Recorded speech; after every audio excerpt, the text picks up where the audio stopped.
He built an empire on secrets, ruled a city through fear, and survived 30 years in the shadows, only to be betrayed by the one man who called him brother. Now lying broken in a hospital bed with a fractured skull and blood still drying on his collar, Vincent Moretti makes a decision that will either save his life or cost him everything. He will pretend he remembers nothing. Not his enemies, not his empire, not even his own name. If you're new here, subscribe and follow this story to the very end, because every episode will hit harder than the last. Hit that like button and drop your city or country in the comments below. I want to see how far this story travels. The heart monitor was the first sound he recognized. Not voices, not the rain hammering the windows, not the low murmur of nurses moving through the corridor outside his door. Just that slow mechanical pulse, steady, indifferent, clinical, announcing to anyone who cared to listen that Vincent Moretti was still alive. He didn't move right away. He lay with his eyes closed and cataloged the damage the way a man inventories a burning building, methodically, without sentiment. His skull felt like something had been driven through the back of it. His left eye was swollen nearly shut. Every breath pulled against cracked ribs, and there was a numbness running down his right arm that frightened him more than the pain did, because he understood pain, had understood it since he was 11 years old, and took his first real beating in a South Brooklyn alley. But numbness was something else. Numbness was the body quietly closing doors. He opened his eyes. The hospital room was dim. Late evening light bled gray and cold through the narrow window. Rain streaked the glass in long, diagonal lines, and the Manhattan skyline beyond it was blurred, distant, indifferent. He had looked out at that skyline from a dozen different windows over 30 years, from penthouse offices, from the backs of armored cars, from the third floor of a warehouse in Red Hook, where he had once spent 48 hours deciding whether a man deserved to live. He had never looked at it from a hospital bed. He didn't like the angle. A nurse came in 14 minutes later. He had been counting the seconds, an old habit, the kind of thing you develop when time is the only currency you control. And she startled when she saw his eyes open. She was young, maybe 25, with dark circles under her eyes and the particular exhaustion of someone 3 shifts deep. She said his name. He didn't answer. He watched her cross the room and check his vitals and make a note on her tablet, and he tracked every movement without expression, the way he had learned to watch people when he needed to understand them before they understood him. She told him the doctor would be in shortly. She said it the way people say things to patients they aren't sure can hear them. Loud, slow, enunciated, the kind of voice people use when they're not certain there's anyone home. He said nothing. He let her leave thinking exactly that. The doctor came 20 minutes later. His name was Farrell. Vincent caught it from the lanyard before the man had taken 3 steps into the room. Mid-50s, silver hair at the temples, the slightly detached manner of someone who had delivered too many difficult diagnoses to be gentle about any of them anymore. He explained the injuries in a tone that was professional and almost bored. Epidural hematoma, 2 cracked ribs on the left side, lacerations along the posterior skull consistent with a blunt force impact, possible concussive memory disruption given the nature and location of the trauma. He said the memory disruption might be temporary. He said they wouldn't know the full extent until they ran additional tests. He said Vincent was lucky to be alive. Vincent listened to all of it and said nothing. He was thinking. The attack had happened at Carmine's, not the public restaurant, but the private dining room on the 2nd floor, the one that didn't exist on any lease or health inspection record, the room where Vincent had been conducting the kind of business that required absolute discretion. He had arrived at 7:43 in the evening. He remembered that with perfect clarity, remembered the smell of the food, remembered sitting at the head of the table with 4 men he had known for years. He remembered reaching for his water glass. He remembered a sound that didn't belong, too sharp, too sudden, coming from somewhere behind the east wall. And then the concussive pressure of the blast, and then the impact, and then nothing at all until the heart monitor. Only 7 people had known he would be in that room at that time. 7 people in the entire world. He was already counting them. Dr. Farrell asked him if he knew where he was. Vincent stared at the ceiling. The doctor asked if he knew his own name. Vincent moved his eyes slowly to the man's face, let the gaze go slightly unfocused, slightly lost. A performance calibrated to suggest a mind reaching for something that wasn't quite there. He let his mouth open and close once without producing a word. Farrell made another note, said something about monitoring him overnight, left. Vincent closed his eyes again. The performance had begun. Marco arrived at 9:15 that night. Vincent heard him before the door opened. The particular cadence of his footsteps, heavy on the left, an old knee injury that had never fully healed, a detail Vincent had filed away years ago out of pure reflex, the way you file away all the small vulnerabilities of the people around you. He kept his eyes closed. He slowed his breathing deliberately, made his body loose against the mattress, and waited. Marco Benedetti was 44 years old, and he had been with Vincent for 19 of those years. They had come up together through the Camorra-adjacent networks that ran the docks before Vincent consolidated the entire operation under his own flag. Marco was smart, controlled, the kind of man who kept his voice level even when everything around him was on fire. Vincent had trusted him with scheduling, with security logistics, with the identities of men who would have been dead within the week if that information reached the wrong hands. He had trusted Marco Benedetti the way a man trusts his own right hand, automatically, without examination, with the particular blind faith that comes from proximity over time. He heard Marco pull a chair to the bedside and sit down. There was a long silence. Not the silence of a man uncertain what to say, the silence of a man thinking, measuring, assessing the room with the particular quiet of someone taking inventory. Then Marco said, "Vincent," low, almost careful. Vincent let his eyelids flutter, rolled his head slightly against the pillow, made a small sound in his throat, confusion, not recognition. Marco said his name again. Vincent opened his eyes and looked directly at the man sitting 3 feet from him. He let his gaze do what it needed to do, land on Marco's face, register something, and then slip away, unfocused, like a hand reaching for a surface that keeps moving. He watched Marco watch that happen, and what he saw in Marco's face in that fraction of a second before the man composed himself, before the concern snapped back into place, before the carefully constructed grief and worry reasserted themselves, was something Vincent would not forget. Relief. Not the relief of a man who feared his friend was dead and found him alive. Something colder than that. Something that moved faster and quieter, like the first calculation a man makes when a problem he has been managing suddenly resolves in his favor. It lasted less than a second. Marco buried it immediately, and what replaced it was a convincing performance, leaning forward, taking Vincent's hand, saying the right things in the right voice. He said he was sorry. He said they were going to find whoever did this. He said everything was under control, that the organization was stable, that Vincent didn't need to worry about anything, that Marco had it handled. Vincent kept his eyes glassy. He let Marco do all the work. "Do you know who I am?" Marco said. Said it gently, the way you say it to someone whose mind you are genuinely uncertain about. Vincent looked at him for a long time. Then he said slowly, "You're from the office?" He felt Marco's hand go very still against his. "Yeah," Marco said.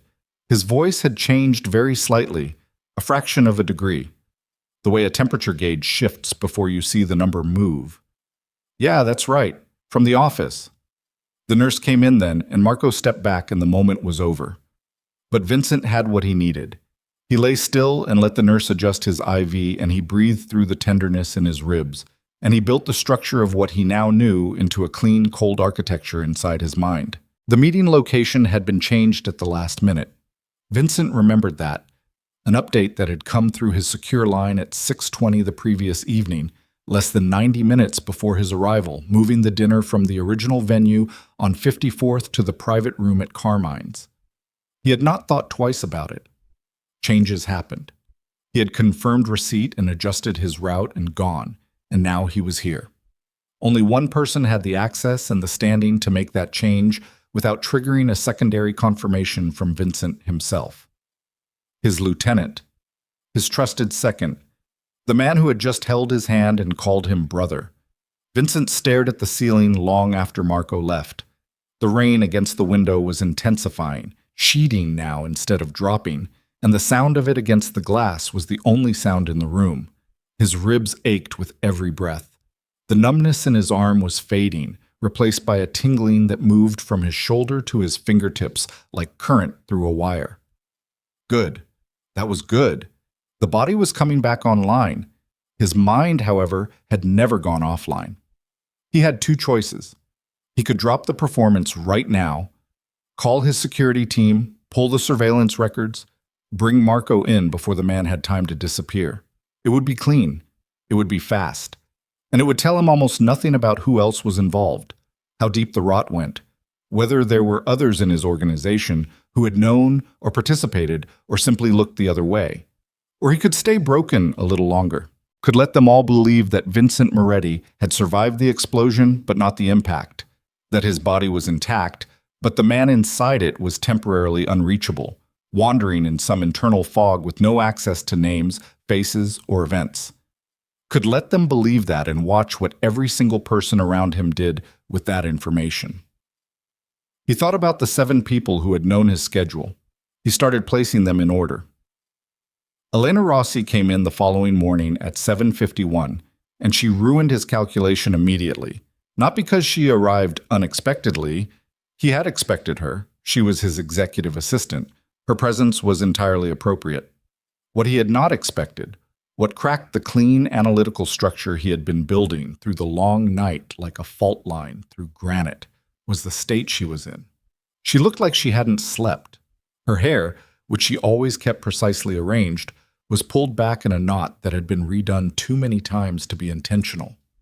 Her eyes were swollen, not from this morning's crying, but from multiple days of it, the particular puffiness that doesn't come from an hour's grief, but from sustained, relentless distress. She was wearing the same jacket she wore to the office on Tuesdays, and it was wrinkled in a way that suggested she'd slept in it, or tried to. She stopped in the doorway. She looked at him the way people look at something they had genuinely believed might not be there. Then she crossed the room in 8 steps and sat in the chair beside his bed, and she didn't say anything for a moment. She pressed her fingers to her mouth and looked at his face, at the bruising along his jaw, at the bandaging around his skull, at the IV line in his left arm. And her expression was not the careful professional neutrality she wore like a second skin in the office.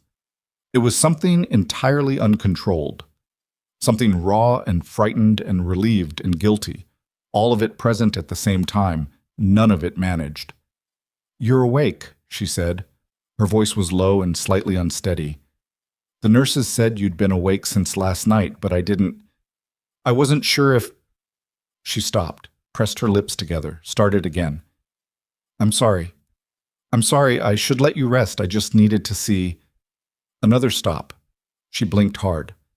Vincent had spent 26 hours running every person in his circle through a mental sieve, filtering for motive, for access, for inconsistency, for the specific kind of guilt that manifests as overperformance. He had been looking for the signs he knew, the careful warmth, the slightly too present reassurance, the grief that lands just a half beat too late because the person performing it already knows the ending. What was sitting beside him now was none of those things.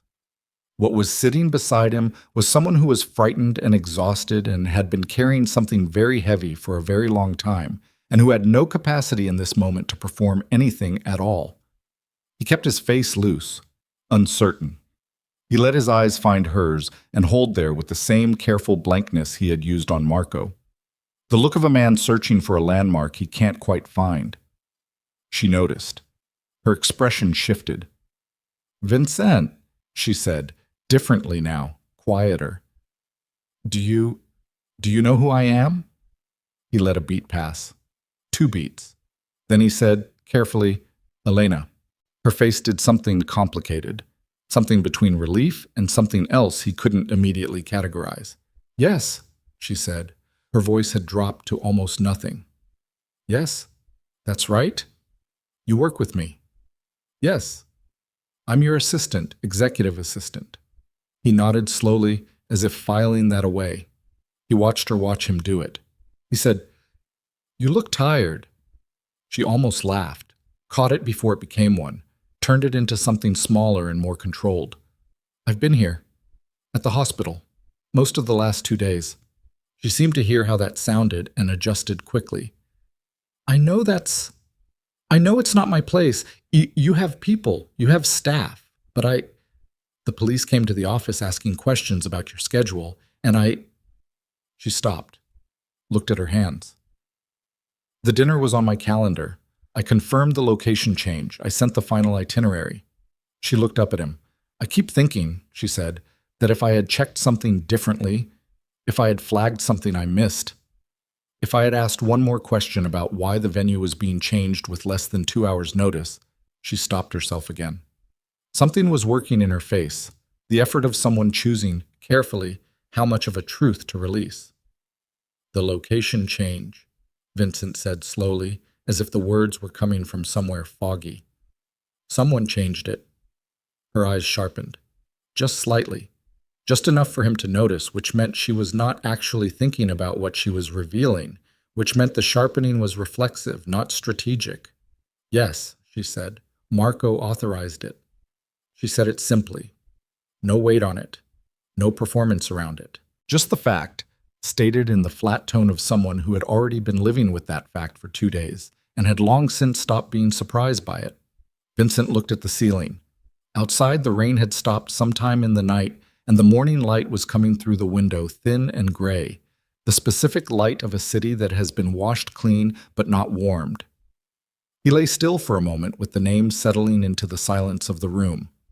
Marco authorized it. He already knew this. He had built the architecture around it through 19 hours of careful construction, and the structure was solid and cold and complete. But hearing it said aloud, hearing it said in Elena Rossi's flat, exhausted, frightened voice, did something to the structure he had not anticipated. It made it real in a way that pure logic could not. He turned his face back to her. She was watching him with an expression that was careful and unreadable now, the professional mask sliding partially back into place, and he could see the effort it cost her, the muscles around her jaw, the deliberate steadiness of her hands in her lap. He said, "You stayed here 2 days." "Yes." "Why?" The question landed between them, and she held it for a long moment, turning it over, and he watched her decide, consciously or not, how honest to be. "Because," she said finally, "it mattered to me that you were all right."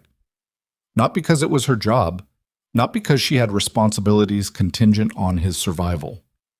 Just, "It mattered to me that you were all right," said in the voice of someone who had abandoned sleep and professional distance and the careful wall she kept between herself and the man she worked for, and had not yet fully reconstructed any of those things. Vincent Moretti had built 30 years of survival on the ability to read a room. He had sat across from federal informants and rival bosses and men who wanted him dead and who had been paid to appear otherwise, and he had never, not once, been wrong about what was real and what was performance.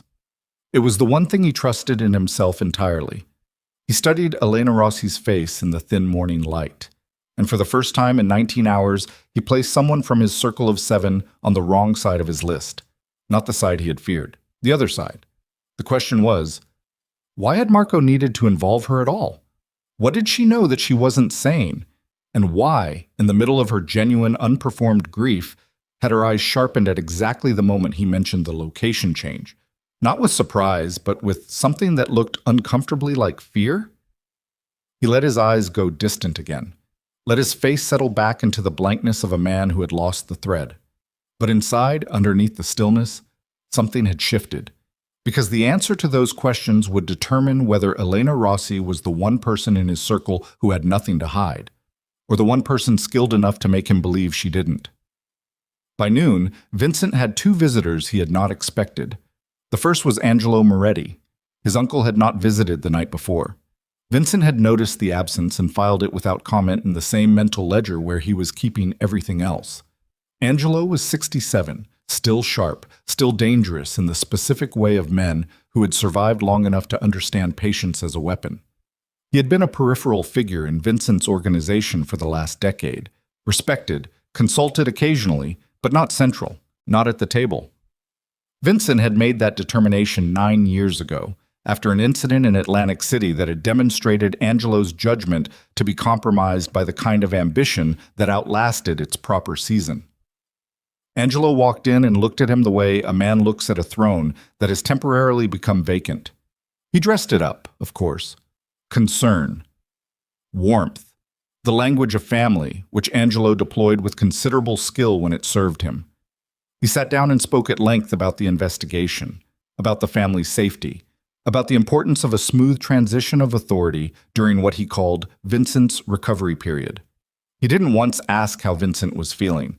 He didn't ask about pain management or test results or the timeline on the arm's numbness. He talked about the organization the way a new property manager talks about a building whose previous owner has just vacated. Vincent kept his face blank and let him talk. The second unexpected visitor arrived 20 minutes after Angelo left, and it was a man named Sal Ferreira who ran the financial accounts, mid-level, careful, invisible, in the way that only men with something significant to hide ever manage to be truly invisible. Sal did not stay long. He came in, said a few appropriate things, and left. But in the 3 minutes he was present, his eyes moved twice to the window and once to the door, and he did not once look directly at Vincent's face for more than 2 consecutive seconds, which told Vincent everything he needed to know about Sal Ferreira's involvement in whatever Marco had built. Sal was afraid, not of Vincent's potential recovery, of what Vincent might, in the confusion of supposed memory loss, say aloud to the wrong person about something he shouldn't have known, something he had seen, perhaps, or overheard, or signed. Vincent filed Sal Ferreira and moved on. By early afternoon, he had a clearer picture than he'd had 24 hours ago, and the picture had the particular clarity of something that had been building for a long time and had finally been illuminated all at once. Marco had been systematically preparing, not impulsively, not in response to some recent grievance, but carefully, over weeks or possibly months, building the architecture for a transfer of power that would have looked from the outside like a natural succession following an unfortunate and violent incident.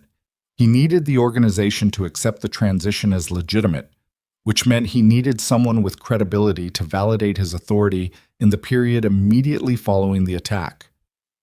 Angelo would serve that function. Angelo wanted what Marco was offering: a return to relevance, a seat at the table, a re-entry into a power structure that had been moving without him for 9 years. The alliance between them was not confirmed yet, but the shape of it was visible, and shape, in Vincent's experience, was usually enough. He stared at the water glass on the bedside table. His right hand had most of its feeling back. He flexed the fingers carefully, deliberately, under the edge of the blanket where the camera in the upper corner of the room, hospital security, angled toward the bed, could not catch the movement. There was one thread he couldn't yet close. Elena. She had come back in the afternoon and sat with him for an hour, working quietly on her laptop with her earbuds in, monitoring, he assumed, whatever organizational communication she still had access to. She didn't try to talk to him. She simply existed in the room, a presence that was both professionally purposeful and something else. Something underneath the work. Something that pulled toward him with a gravity she was clearly trying not to acknowledge. He watched her when she wasn't looking.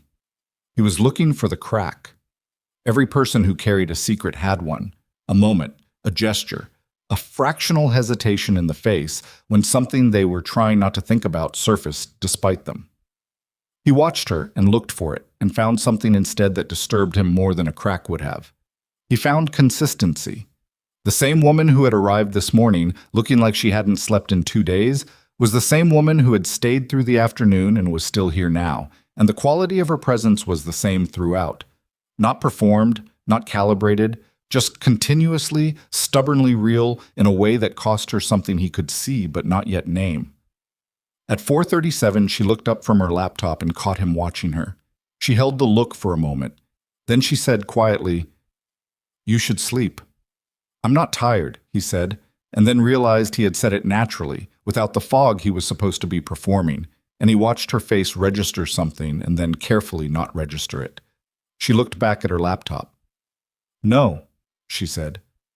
"I don't suppose you are."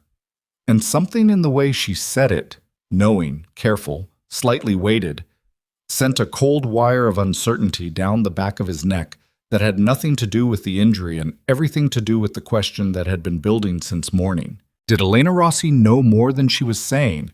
Or did Elena Rossi know something else entirely? Something about him, about this performance, about the gap between the man in the hospital bed and the man calculating behind his eyes, that she had decided, for reasons of her own, to keep quiet? The monitor beeped its slow rhythm into the silence between them. The afternoon light was fading in the window. Somewhere in the corridor, a cart rolled past, and someone laughed at something that wasn't funny enough for the sound to carry. Vincent Moretti lay still and looked at the ceiling and understood that the most dangerous variable in his entire calculation was not Marco Benedetti. It was the woman sitting 3 feet away from him, who had been beside him for 3 years, and whose eyes, when they met his just now, had held something that looked dangerously, impossibly like the truth. She looked back at her laptop, and Vincent watched the line of her shoulders, the way they held, too carefully, the particular stillness of someone who has said exactly as much as they intended to say and is now waiting to see what gets built from it. He didn't push. He closed his eyes instead and let the room settle back into its rhythms. The monitor, the rain starting again against the glass, the distant mechanical sounds of a hospital running its night shift. And he lay there in the manufactured fog of a man who had lost himself, while the real man underneath ran the numbers and found that they still didn't add up cleanly. Not where Elena was concerned. Not yet. He slept eventually. Not deeply, not willingly, but the body made its own demands regardless of what the mind wanted. And somewhere past 2 in the morning, the calculation dissolved into something dark and formless, and he went under for 3 hours without dreaming anything he could hold on to. When he came back, it was 5:40 in the morning, and Elena was gone, and there was a folded piece of paper on the bedside table that had not been there before. He looked at it for a long moment without touching it. It was a standard sheet of notepaper from the small pad the hospital kept beside the telephone, folded once. No writing on the outside. He reached for it with his right hand, the arm fully responsive now, the tingling gone, and unfolded it against his chest, angling it away from the camera in the corner. 3 words. Check the transfers. No signature, no other markings.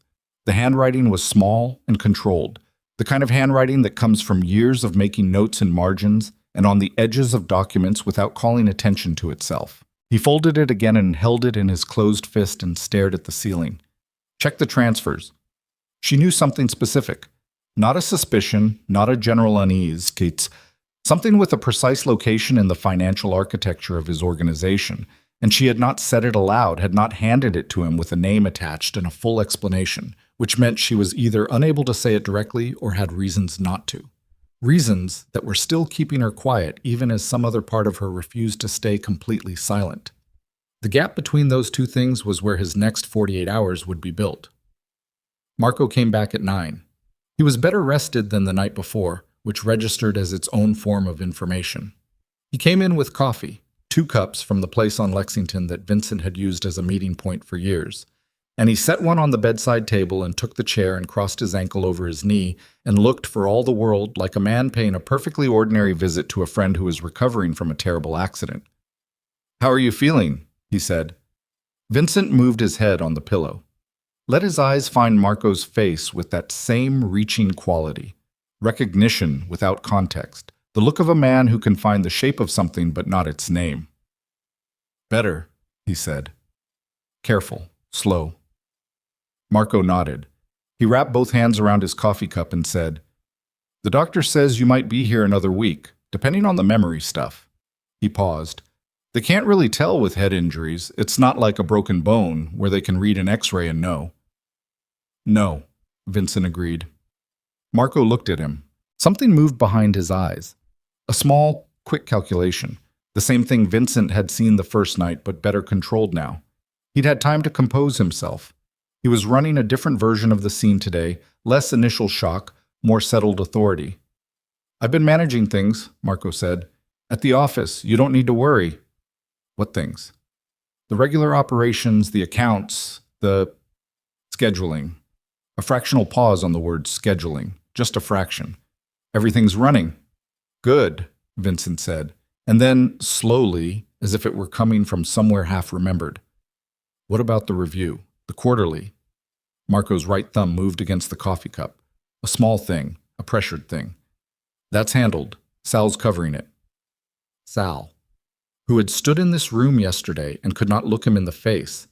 Vincent let that land and then let it go, kept his expression soft and confused, and said, Sal's good with numbers.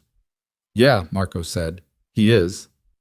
They sat together in a silence that had shape to it, a specific architecture of things not being said, and Vincent drank half the coffee and let Marco lead the conversation through another 10 minutes of careful, managed updates that all had the same subtext.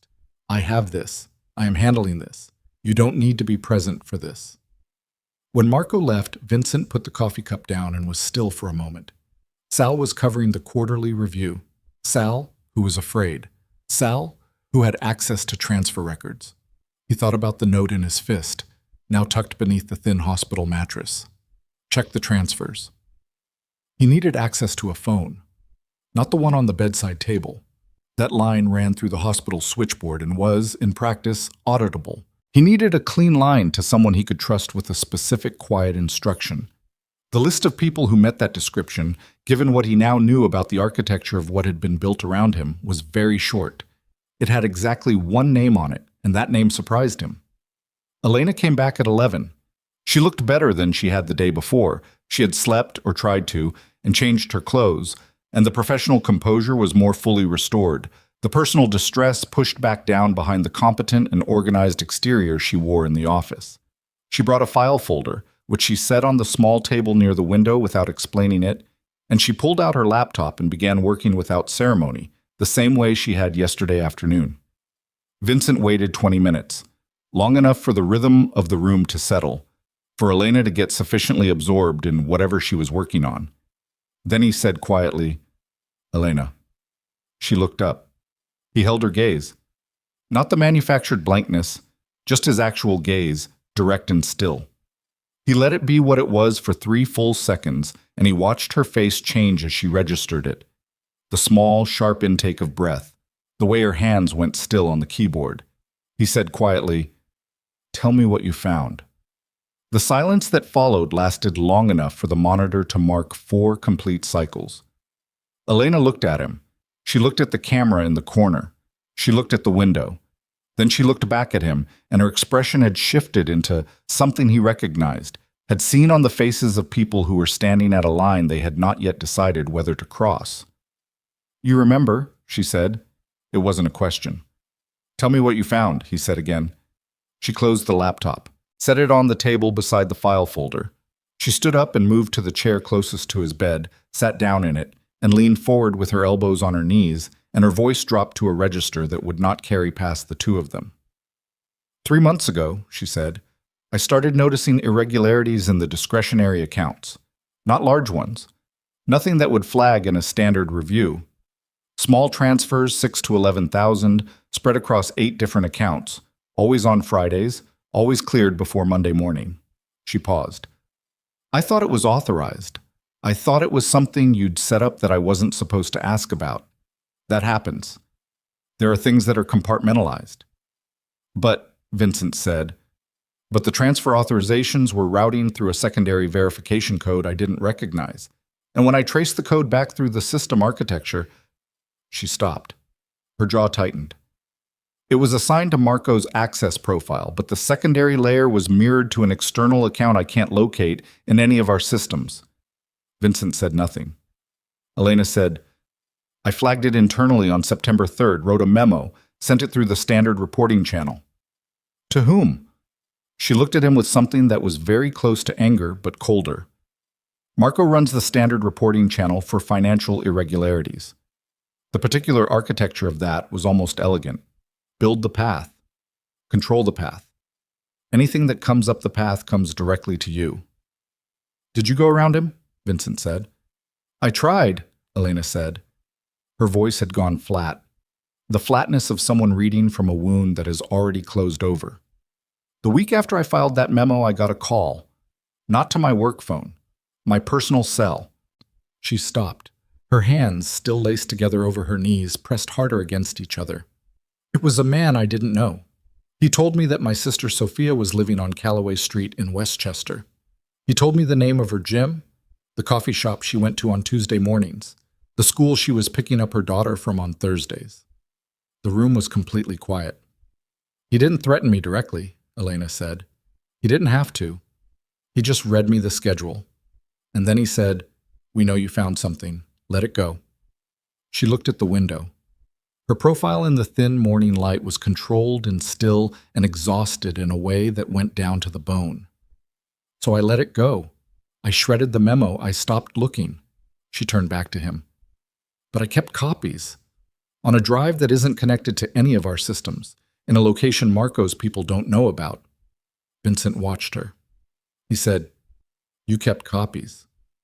"I wasn't going to let it disappear completely," she said, and in her voice was something quiet and hard and absolutely unperformable, the specific tone of someone who had made a decision alone in the dark and had been living with it since.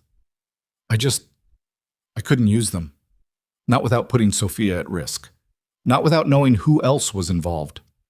And then the attack happened, Vincent said. And then the attack happened.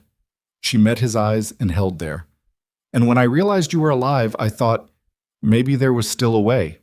She paused. The note I left, I wasn't sure if you were actually... I remember everything, he said. She absorbed that. Didn't flinch. Didn't look relieved exactly. She looked like a woman who had suspected something and is now being told she was right, and the rightness of it is not pleasant. How long? She said. Since I woke up. Even with Marco. Especially with Marco. She looked at her hands. Something moved across her face. Not quite guilt, not quite its opposite. Something more complicated than either. I should have found a way to reach you sooner, before the dinner. I knew something was being built. I could see the shape of it, but I didn't have enough to bring you, and I was... She stopped. Afraid for your sister, he said. Yes. He said nothing.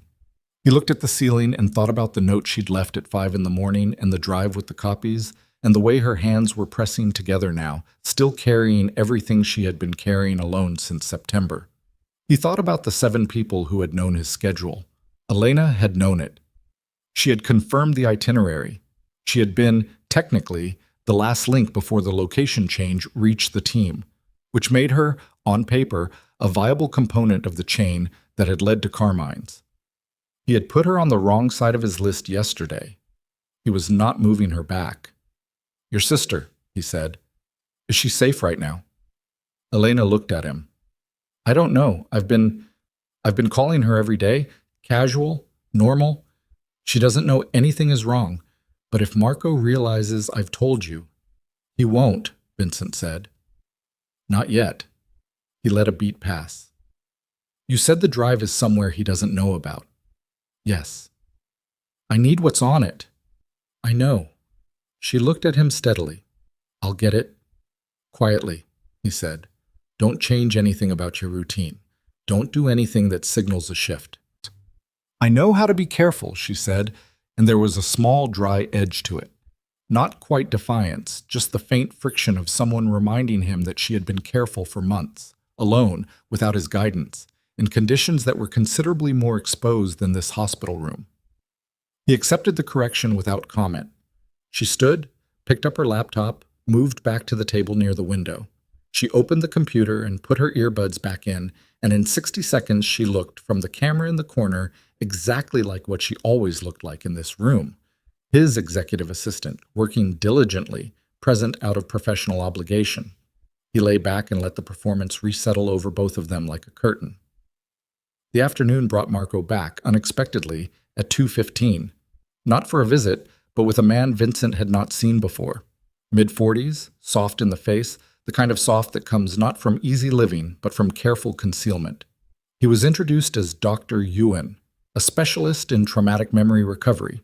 He asked Vincent questions in a gentle, unhurried voice, orientation questions, the kind designed to map the boundaries of a deficit, to establish what was present and what was absent. Vincent answered them at 2/3 speed, slightly off-center, careful not to overplay it. He got the date wrong by 4 days. He couldn't recall the name of his chief of security. He remembered Marco from the office, but not in what capacity. Dr. Yuen took notes and nodded and said he would consult with Dr. Farrell. When they left, Vincent watched them through the narrow window panel in the door. Marco and Dr. Yuen stopped in the corridor close together, and the conversation was brief, and Marco nodded twice, and the doctor's expression was carefully neutral, professionally cooperative. So Marco was building documentation, a formal record of Vincent's incapacity, delivered through a physician who would present findings consistent with what Marco needed the findings to say. The timeline had just compressed. Whatever Marco was planning to formalize, whether through Angelo's authority, through a restructuring he'd already been positioning for weeks, through some procedural mechanism within the organization's structure, he was accelerating it. The documentation was the next step. After documentation came action, which meant Vincent had less time than he had estimated, which meant Elena needed to move today. He caught her eye when she glanced up from her laptop. He said, still in the slow, careful voice he used for everyone else, "I need some water." She got up and poured it and brought it to him, and when she handed him the glass, he looked at her and said very quietly, "Today." She didn't nod. She just returned to her seat. 2 hours later, she gathered her things and said she needed to return to the office briefly, that she would be back in the evening, and she left in the measured, unhurried way of someone executing a routine. He watched the door close behind her, and then he stared at the blank face of the television mounted on the wall across from his bed and ran every scenario he could construct for the next 12 hours. The clearest scenario was also the worst one. Marco finds out Elena has moved. Marco has someone watching her, which was a reasonable assumption given September, given the phone call to her personal cell, given the level of operational detail that had been deployed to keep her quiet for 3 months. If Marco finds out she has moved, he will know the situation has changed. And if he knows the situation has changed, the window for controlled exposure closes, and what replaces it will be messier and considerably more dangerous. At 6:47, Elena came back. She set her bag on the table near the window. She pulled out her laptop. She sat down. And without looking at him, in a voice calibrated precisely for the ambient noise level of the room and nothing above it, she said, "I have it." He breathed. She said, "It's worse than I thought." He waited. She said, "It's not just the discretionary accounts. There are transfers tied to the operational funds, significant ones, over 9 months. I can give you the full structure, but the short version is..." She paused. Her voice was absolutely flat. The flatness of someone delivering information while the emotion of it is being compressed somewhere it can't interfere. He's been liquidating, converting assets to portable currency. Slowly enough that the overall picture stays intact, but the individual accounts have been hollowed. If you tried to mobilize the full operational budget right now, you'd find roughly 40% of it gone. The silence in the room was the kind that comes after impact rather than before it. 40%. 9 months of careful, systematic extraction, designed to be invisible in any single frame review and only visible in longitudinal comparison. Designed to leave the organization structurally functional right up to the moment of transition, and then leave Vincent, or whoever tried to operate in the wake of Vincent's removal, with a machine that looked intact from the outside and was hollow at the core. It was not just a plan to remove him. It was a plan to ensure that whoever tried to rebuild would find nothing worth rebuilding. "The external account," Vincent said, "the one you couldn't locate in our systems." "I traced it further," Elena said. Her hands were motionless on the laptop. "It's registered to a holding company in Delaware. The holding company is 3 layers deep, but the signatory on the original incorporation documents..." She stopped. He looked at her. "Angelo Moretti," she said. The name dropped into the room, and Vincent sat with it and did not allow himself any expression at all. He breathed steadily and looked at the ceiling and felt the architecture of what he'd suspected lock into its final configuration with the particular cold certainty of a thing that has been true for a long time and has now simply been confirmed. Marco and Angelo. Marco providing the operational leverage, the access, the proximity. Angelo providing the external structure, the legal scaffolding, the formal credibility of a Moretti name on documentation that would be very difficult to challenge once Vincent was formally declared incapacitated. They had been building this for 9 months. 9 months while Vincent sat at the head of his table and ran his empire and looked at Marco across meeting room tables and trusted him with every protocol, every schedule, every line of security logic that had eventually been used to place him alone in a room that became a target. He said, his voice very controlled, "Does anyone else know what's on that drive?" "No," Elena said. "You're certain?" "Yes." He thought about Sophia on Calloway Street.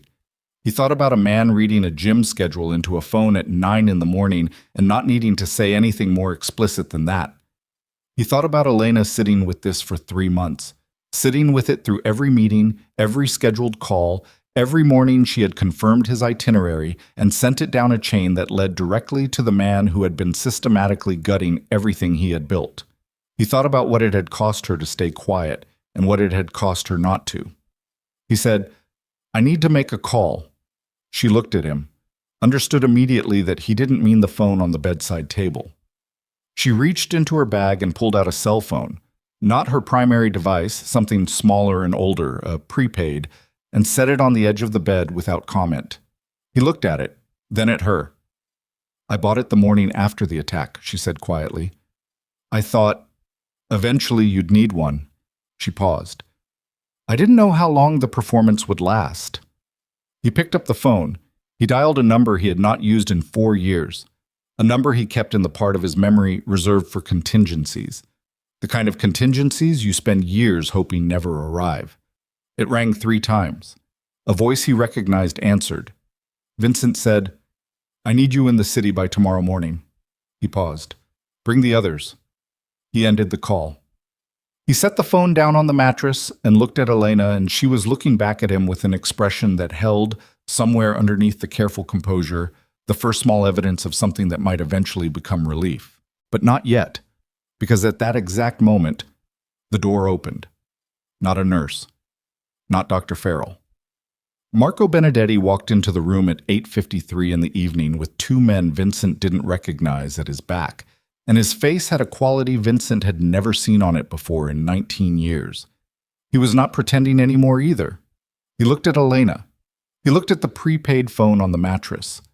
He looked at Vincent, and the careful performance of the concerned lieutenant was entirely gone, replaced by something that had been under it all along, patient, cold, and completely without apology. "I think," Marco said, "we should have an honest conversation." The 2 men behind Marco were not staff.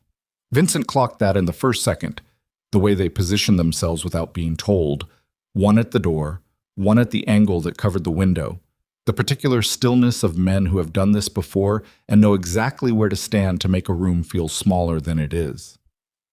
Marco himself stayed near the foot of the bed.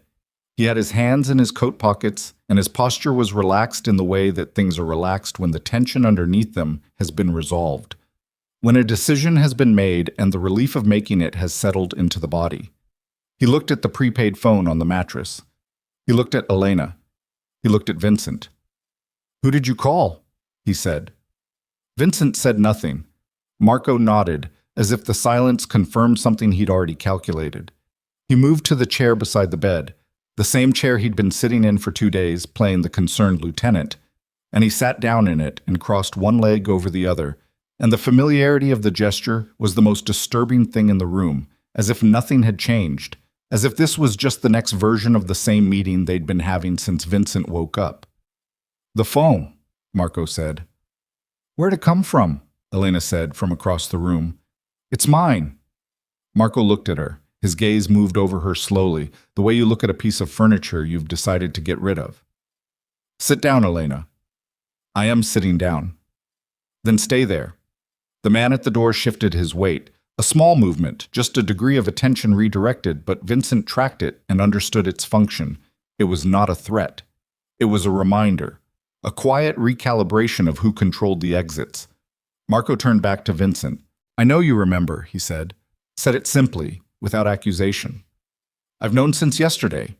Ewan told me your responses were too controlled. Memory disruption doesn't work like that. Too selective, too consistent. You were performing." He paused. "You're good at it. You always were." Vincent looked at him. He let his face be what it actually was now, not the fog, not the blankness, Just himself, without the performance. "How long?" he said. "How long what? How long were you planning it?" Marco considered that. He seemed to be deciding genuinely how honest to be, not out of conscience, but out of the particular satisfaction of a man who has been carrying a secret for a long time and is finally in a room where he can put it down. 14 months, he said. The number sat in the room. 14 months. Vincent had been sitting across from this man in meeting rooms and car interiors and private dining rooms for 14 months, while Marco had been building the architecture of his removal.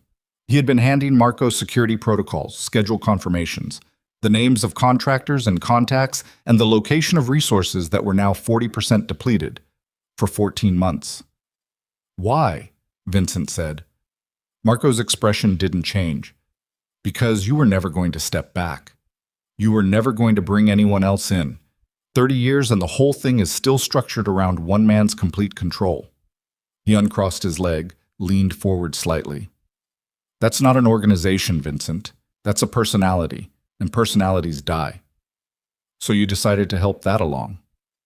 "I decided to build something that could survive past you." Marco's voice was still level, still measured. "Angelo understands succession. He understands that power has to be distributed, institutionalized, or it collapses with the man who holds it. Angelo understands that he's been waiting 9 years for another shot," Vincent said, "and you handed him the justification." Marco said nothing, which was its own confirmation. Elena made a sound, not quite a word, something shorter and sharper. And Marco looked at her again with that same slow furniture assessment gaze. "You found the accounts," he said. It was not a question. Elena said, "September 3rd. I know when you found them." His voice had not changed. It was still level, still professionally modulated, and that steadiness was worse than anger would have been. "I also know you kept copies." The silence that came after that landed differently than the others, heavier, with edges. Elena did not look away from him. Her jaw was set and her hands were still in her lap, and Vincent could see from the angle of her shoulders that she was working to keep her breathing even. "Then you know the copies exist," she said, "which means destroying me doesn't destroy them." "No," Marco agreed, "but knowing they exist and knowing where they are," he let that finish itself. Vincent said, "She doesn't know where they are." Marco looked at him. "I moved them," Vincent said, "this morning, while you were bringing your doctor in to document my incapacity." It was a lie, a specific targeted lie, calibrated to shift the pressure from Elena to himself, and he watched Marco receive it and process it and make the calculation. Was it true? Could Vincent have moved anything from a hospital bed without a clean phone, without confirmed communication with an outside party? The call. Marco had seen the prepaid phone. He knew a call had been made. The lie was plausible, and plausible right now was enough. Marco sat with it for 6 seconds. Then he stood. "I need the drive," he said. "I don't have it," Elena said. "Elena." Just her name. Flat and final, the way you say a word when you're done using it as language and have started using it as pressure. "I don't have it," she said again. Marco looked at the man near the window, a small movement of his chin, a direction that didn't need words.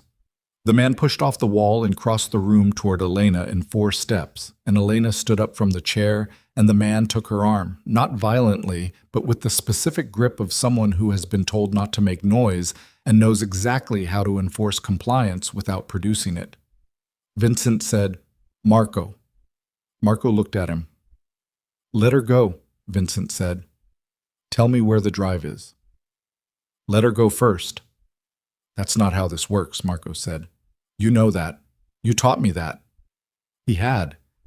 Vincent had sat across tables from men who had tried exactly this exchange, something you want for something I need. And he had held the line every time, because holding the line was the only thing that made the line mean anything. He had taught Marco that lesson personally, in a room not unlike this one, years ago, before either of them was who they were now. The specific horror of hearing it return to him in his own methodology was something he had not anticipated. He said, "If you hurt her, the drive goes to people who will use it in ways that don't benefit either of us." "You made one call," Marco said. "Whoever you reached isn't in the city yet. I have time." He was right. Vincent had told the person on the other end of the call, tomorrow morning, which meant right now, 8:53 in the evening, he had approximately 9 hours before anyone who could shift this situation physically would be in a position to do so. 9 hours was a very long time in a room with 2 men he didn't know and 1 man he had trusted for 19 years. Marco said, "I'm not going to hurt anyone unnecessarily. That's not what this is." He sounded almost like he believed it. "I need the drive. I need to know what you know and who you've told, and then we can have an actual conversation about what happens next." "What happens next?" Vincent said. "You step back," Marco said. "Formally. Medical grounds, but UN's documentation will support it. You retain your assets, your properties, your personal accounts. Everything that's yours stays yours. The organization transitions under a board structure with Angelo as interim chair and me as operational lead." He paused. "It's clean. No one gets hurt. You go live your life." The offer was, structurally, almost reasonable. It was designed to be. It was the offer you make when you want the other party to accept it, not because acceptance is inevitable, but because the alternative, public exposure, organizational chaos, the kind of destructive outcome nobody profits from, is the thing you're really using as leverage. Vincent looked at Marco Benedetti and thought about 14 months, thought about every dinner, every secure line call, every hand he had put on this man's shoulder in a moment of difficulty, and the way Marco had received it. Grateful, loyal, the reliable second, always present, always dependable. He thought about the years before that, the early years, when Marco had been nobody, and Vincent had been the one with the access and the authority, and he had chosen Marco specifically, from a field of other options, because Marco had demonstrated something that looked like integrity. He thought about what that said about his own judgment. He said, "There's one thing you haven't accounted for." "What's that?" "Elena's sister." Marco's expression shifted, just slightly. A very controlled shift, the kind that is not visible unless you are watching for it, and know the face well enough to read it at that resolution. "What about her?" "September," Vincent said. "Someone called Elena's personal cell, read her Sophia's schedule, told her to drop what she'd found." "That's not—" Marco stopped. "That was you," Vincent said. "Or someone you authorized." He kept his voice level, informational. "Which means Sophia Rossi has been under surveillance for 3 months. Which means whatever arrangement you're proposing doesn't begin from a neutral position. It begins from a position where you've been using a civilian, an uninvolved civilian, as leverage against a member of my staff." The man holding Elena's arm had not moved. Elena herself had gone very still. Marco said, "That was a precaution." "That's what men call it," Vincent said. "When they do something they know they can't justify and need a word for it that doesn't sound like what it is." Marco looked at him for a long moment. Something in his face was working. Not guilt, nothing as clean or directed as guilt, but a kind of recalculation, the specific expression of a man who has built a structure and is now noticing, for the first time, a load-bearing element he hadn't fully considered. "Release her arm," Vincent said. Marco held the pause 1 beat longer than he needed to. Then he gestured to the man, and the man released Elena's arm and stepped back. Elena sat back down. She did not look at Vincent.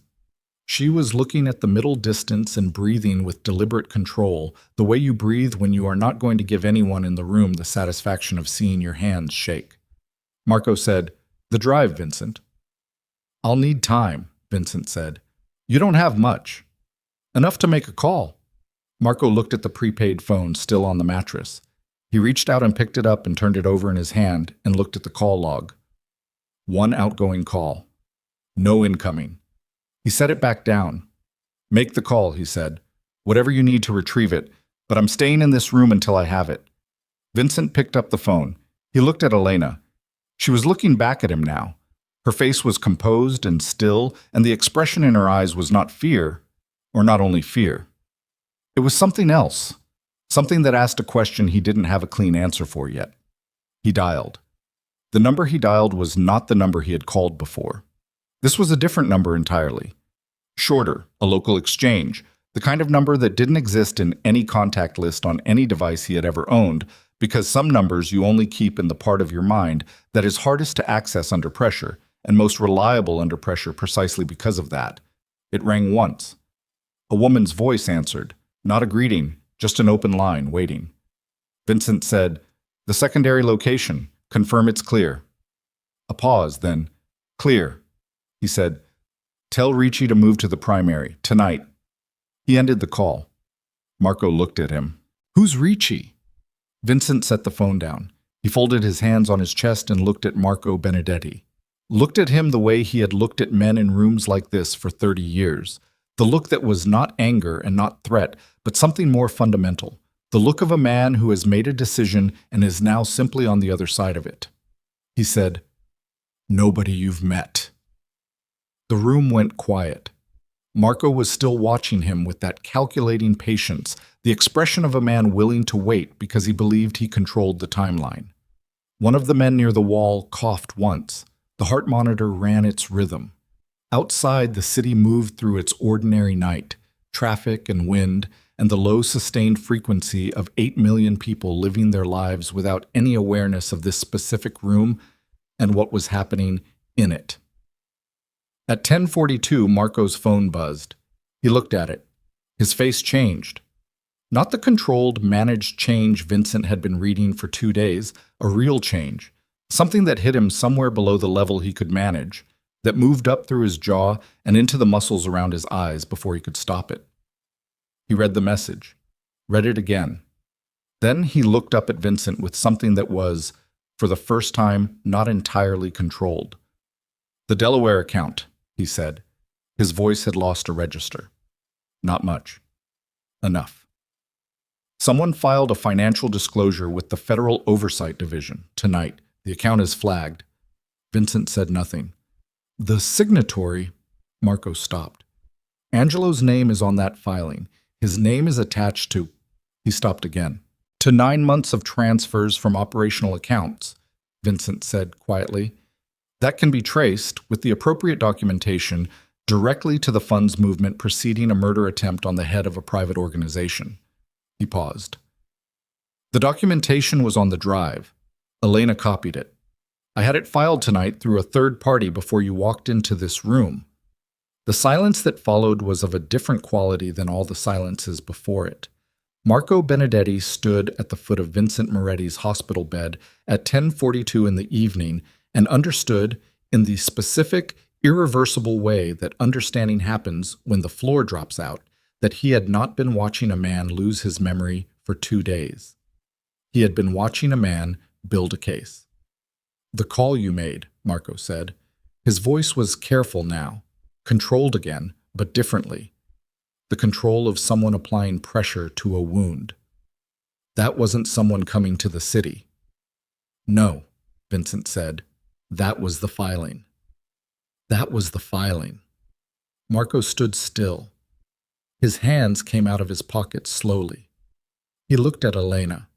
He looked at the man near the door and the man near the window, and whatever instruction he was about to give, it arrived to his mouth and stopped there, because he was calculating. Vincent could see him calculating, could see the specific sequence of it moving across his face, and what he was calculating was whether there was still a move available to him that changed the outcome of what had just happened. The answer was settling into his expression like weather coming in. Elena said, from across the room, her voice very quiet and very steady, "He's been awake this whole time, Marco. Every minute you thought you were managing a broken man, he was building the room around you." Marco looked at her. Something crossed his face. Not quite hatred, not quite admiration.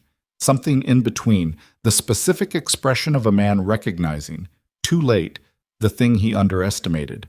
He said to Vincent, "What happens now?" "Now," Vincent said.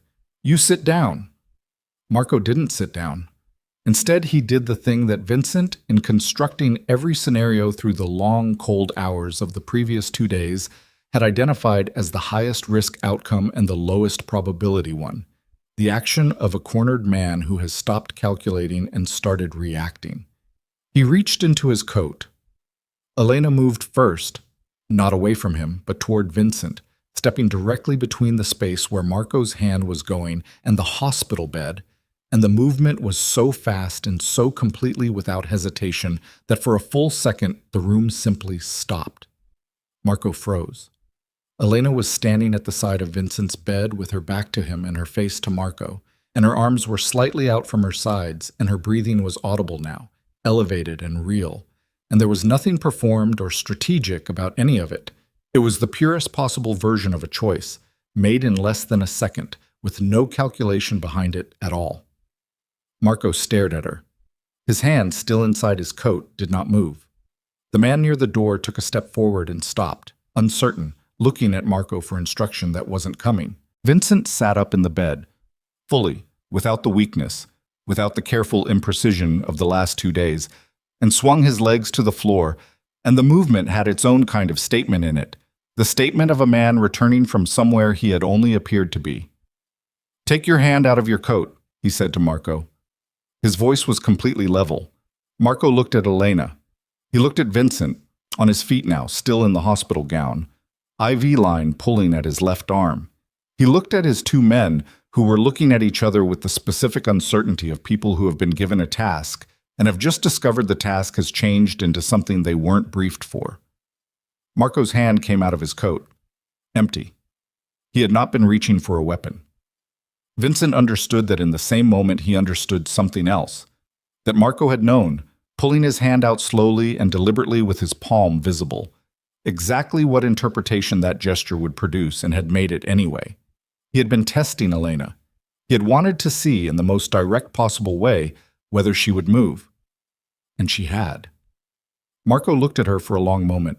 Something moved through his expression that was close to grief, though not the kind of grief that comes from loss, the kind that comes from recognition, from seeing something true about a situation that you had been, until this moment, able to convince yourself was otherwise. He said to Elena very quietly, "You know what you're choosing." "Yes," she said. "He'll go back to what he is," Marco said, "after this, after the threat is gone. He'll go back to the control and the distance and the—" "Marco," Elena said. Her voice was not angry. It was something cleaner than anger and more final. "Stop." Marco stopped. He looked at Vincent.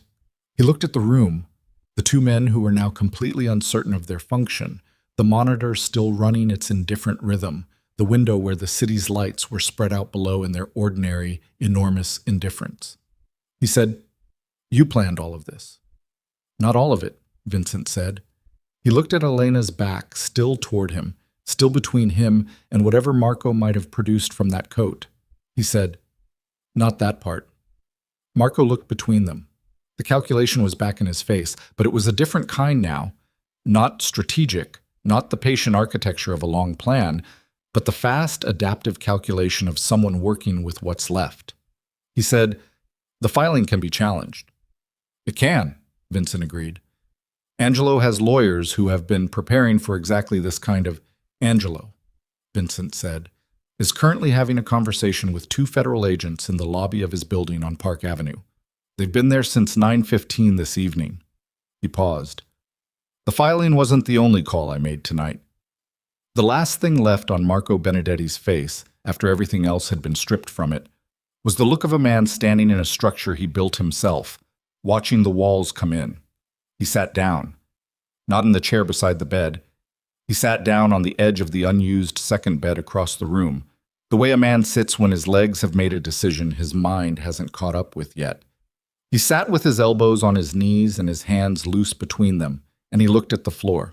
The 2 men near the walls looked at each other and then at Marco, and Marco didn't give them anything, and after a moment the one near the door simply left, just walked out, quietly, without ceremony, the way people exit rooms when they've determined the situation no longer has a role for them. The one near the window stayed, but he had moved away from the window and was now standing near the door as well, which meant he was near an exit, which meant he was already making calculations that had nothing to do with Marco's instructions. Elena turned around. She looked at Vincent, on his feet, the IV line dangling from his left arm, his face finally entirely his own, and she let out a single slow breath, and something in her shoulders released that had been held there for 3 months. He looked at her. She looked back. Neither of them said anything. The monitor ran. The city outside the window held its 10 million points of light against the dark. Marco sat on the edge of the far bed and looked at the floor, and the room held its particular silence. Not the silence of things being withheld, but the silence that comes after, when everything that needed to be said has finally been said, and what remains is simply the weight of it. Vincent reached up and carefully removed the IV line from his arm, pressing 2 fingers over the insertion point. He looked at the hospital gown. He looked at Elena. "My clothes," he said. She went to the small closet beside the bathroom without being asked and opened it and found the bag that had been brought in the second day. A change of clothes, because someone had thought to bring one, and he was now understanding that the someone was her. She set the bag on the bed beside him. He looked at Marco. Marco looked up from the floor and met his eyes, and what passed between them in that look was too long and too complicated and too deeply embedded in 19 years of history to be reduced to anything that language could carry cleanly. Vincent said, "You'll stay here until morning." Marco said nothing. "If you leave this room before 7 a.m., Vincent said, every document on that drive, all of it, not just the transfers, goes to every relevant authority simultaneously, not through lawyers, directly." He paused. "You understand me?" Marco said, "Yes." Vincent picked up the bag. He looked at Elena. He said quietly, "Can you drive?" She said, "Yes." He said, "Then we're leaving." He moved toward the door and she fell in beside him, and as they passed the second man near the exit, the man stepped aside without being asked, and they walked out into the corridor together.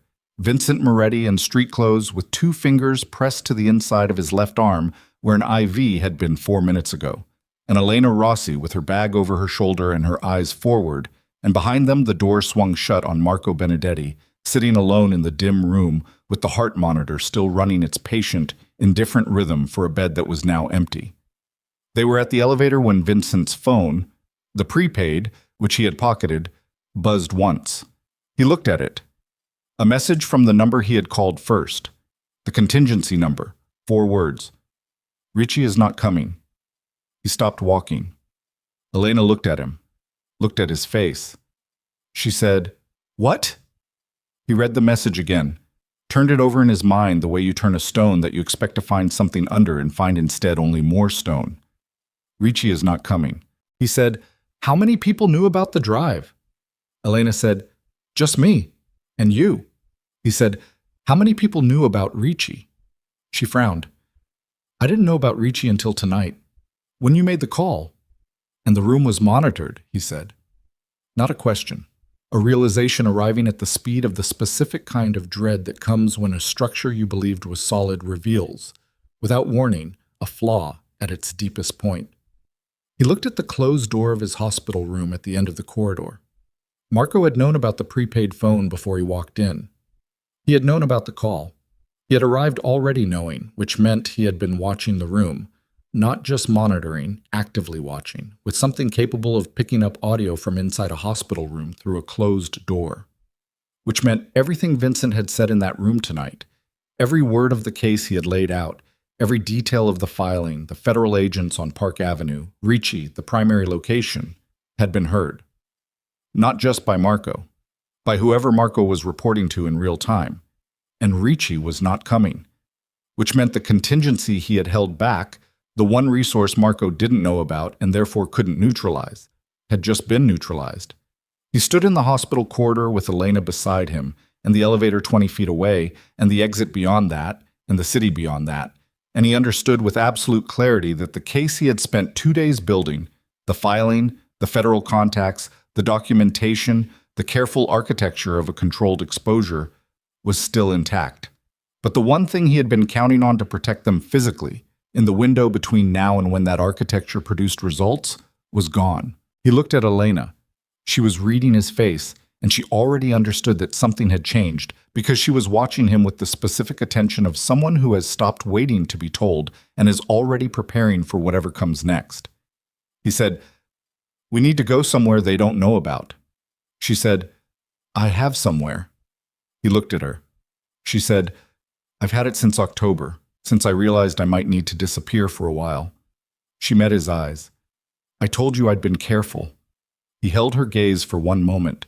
This woman who had spent 3 months building contingencies alone, who had stepped between him and a hand going into a coat without a second of hesitation, who had a safe house he didn't know about, and had prepared it in October when she was still pretending, for everyone including him, that everything was normal. He said, Show me. They walked to the elevator. The doors opened. They stepped inside. As the doors closed, Vincent looked once at his own reflection in the brushed steel of the elevator panel, the face he had worn for 30 years, the face of a man who controlled every room he entered by never letting anyone see what was actually happening inside him. And he thought about Ricci not coming, and about whoever had been listening through the walls, and about the fact that the next 12 hours were going to require something he had not needed in a very long time. Not strategy, not performance. Something he had spent his entire career treating as a liability. He was going to have to trust someone completely, without verification, without contingency, without the ability to test the outcome before committing to it. And the only person available for that role was standing beside him in this elevator, watching the numbers descend, with a safe house in October and a drive full of evidence and 3 months of careful, solitary courage that he had spent 2 days trying to decide whether to believe. The elevator hit the ground floor. The doors opened onto the lobby. And across the lobby, coming through the main entrance with his coat open and his face set with the specific purpose of a man who has been given new information and has come to act on it, was a man Vincent recognized, not from his organization, not from any structure he had built, but from 14 months ago, from the first conversation Marco had ever mentioned about restructuring, from a meeting he had not been present for but had been briefed on afterward in Marco's careful, managed language. A man who should not have known he was here, a man who was looking directly at him. The man's name was Carver. Vincent had never learned his first name. In Marco's briefing 14 months ago, he had been described as a consultant, financial restructuring, organizational transition, the kind of language that meant nothing specific and therefore meant everything. Vincent had filed the name and moved on because the meeting had not required his presence, and he had not yet understood that the meetings that didn't require his presence were the ones that mattered most. Carver was in his 50s, lean in the way of men who are careful about everything, including their bodies, with the particular stillness of someone who has learned to make himself unremarkable and has been doing it long enough that it has become his actual nature. He was wearing a dark overcoat. He had no one with him that Vincent could see, which was either because he had come alone or because the people with him were already in the room and Vincent hadn't found them yet. He was looking at Vincent with the specific expression of a man who has been given a description and is confirming it against the real thing. 3 seconds had passed since the elevator doors opened. Vincent counted them. In 3 seconds, he had clocked Carver, identified him, assessed the lobby. 12 people visible, a security desk to the left with one guard who was watching a monitor and not the room, 2 exits beyond the main entrance, a service corridor to the right behind the reception desk. And he had done all of this while appearing to do nothing except step out of an elevator with a woman beside him. 30 years of rooms like this. The body remembered even when you wanted it to forget. He said, without moving his mouth much, "Don't stop walking." Elena said nothing. She walked. Her pace didn't change. They moved left, away from the main entrance and away from Carver, toward the service corridor behind the reception desk. The receptionist, young, distracted, headphones half on, looked up as they approached, and Vincent held up the hospital ID bracelet still on his wrist and said pleasantly, "Pharmacy delivery entrance?" And she pointed without thinking and looked back at her screen. The service corridor was narrow and fluorescent lit and smelled of industrial cleaner and old food from the cafeteria 3 floors up. They moved through it at a pace that was fast without being a run, and Vincent listened behind them for the sound of Carver following and heard nothing, which was worse than hearing something because it meant Carver was either not following or was following in a way that didn't make sound. There was a door at the end of the corridor with a push bar. Elena hit it first, and they came out into the loading area behind the hospital. Concrete, cold, a truck idling near the far bay. A dumpster. The smell of exhaust and wet pavement. Elena turned right without being asked, which meant she had already oriented herself to the building's exterior, had already done what he'd spent 40 years doing automatically, and he filed that away without comment because there wasn't time for comment. Her car was on 69th, half a block east. A gray sedan, 4 years old, unremarkable in the specific way of a car chosen to be unremarkable. She had the key out before they reached it. He got in the passenger side. She started the engine. "Where?" he said. "Queens," she said. 40 minutes. She pulled out into traffic, and he turned in the seat to watch the block behind them, and Carver was not on the street, which still meant nothing because Carver had a phone, and a phone meant the street didn't need to be the problem. He said, "How did he know I was there?" "Marco," Elena said. Her eyes were on the road and her hands were on the wheel at 9 and 3, and she was driving with the focused, conservative precision of someone who does not want to get pulled over. "Marco had the room wired. You said it yourself." "Marco told Carver I was mobile." "Yes." Which means Marco's communication with Carver is real time. He turned back to face forward. "Which means whatever I said in that room tonight, Carver already knows," she said. He thought about the federal agents on Park Avenue, Angelo's building. He thought about whether they were actually there or whether that had been a piece of the performance he'd constructed for Marco's benefit, and then he thought about Carver receiving that information in real time and making calls of his own, and he took the prepaid phone out of his pocket. He called the number he had called first, the contingency.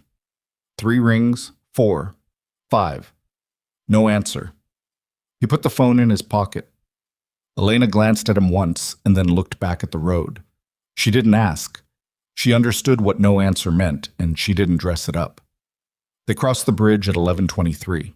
The East River was black and wind-chopped below them, the bridge lights running in long orange lines against the dark water, and Vincent sat with his hands on his knees and thought about everything he knew and tried to find the piece he had missed, the thing that had been present in the structure from the beginning and that he had looked at without seeing. Carver.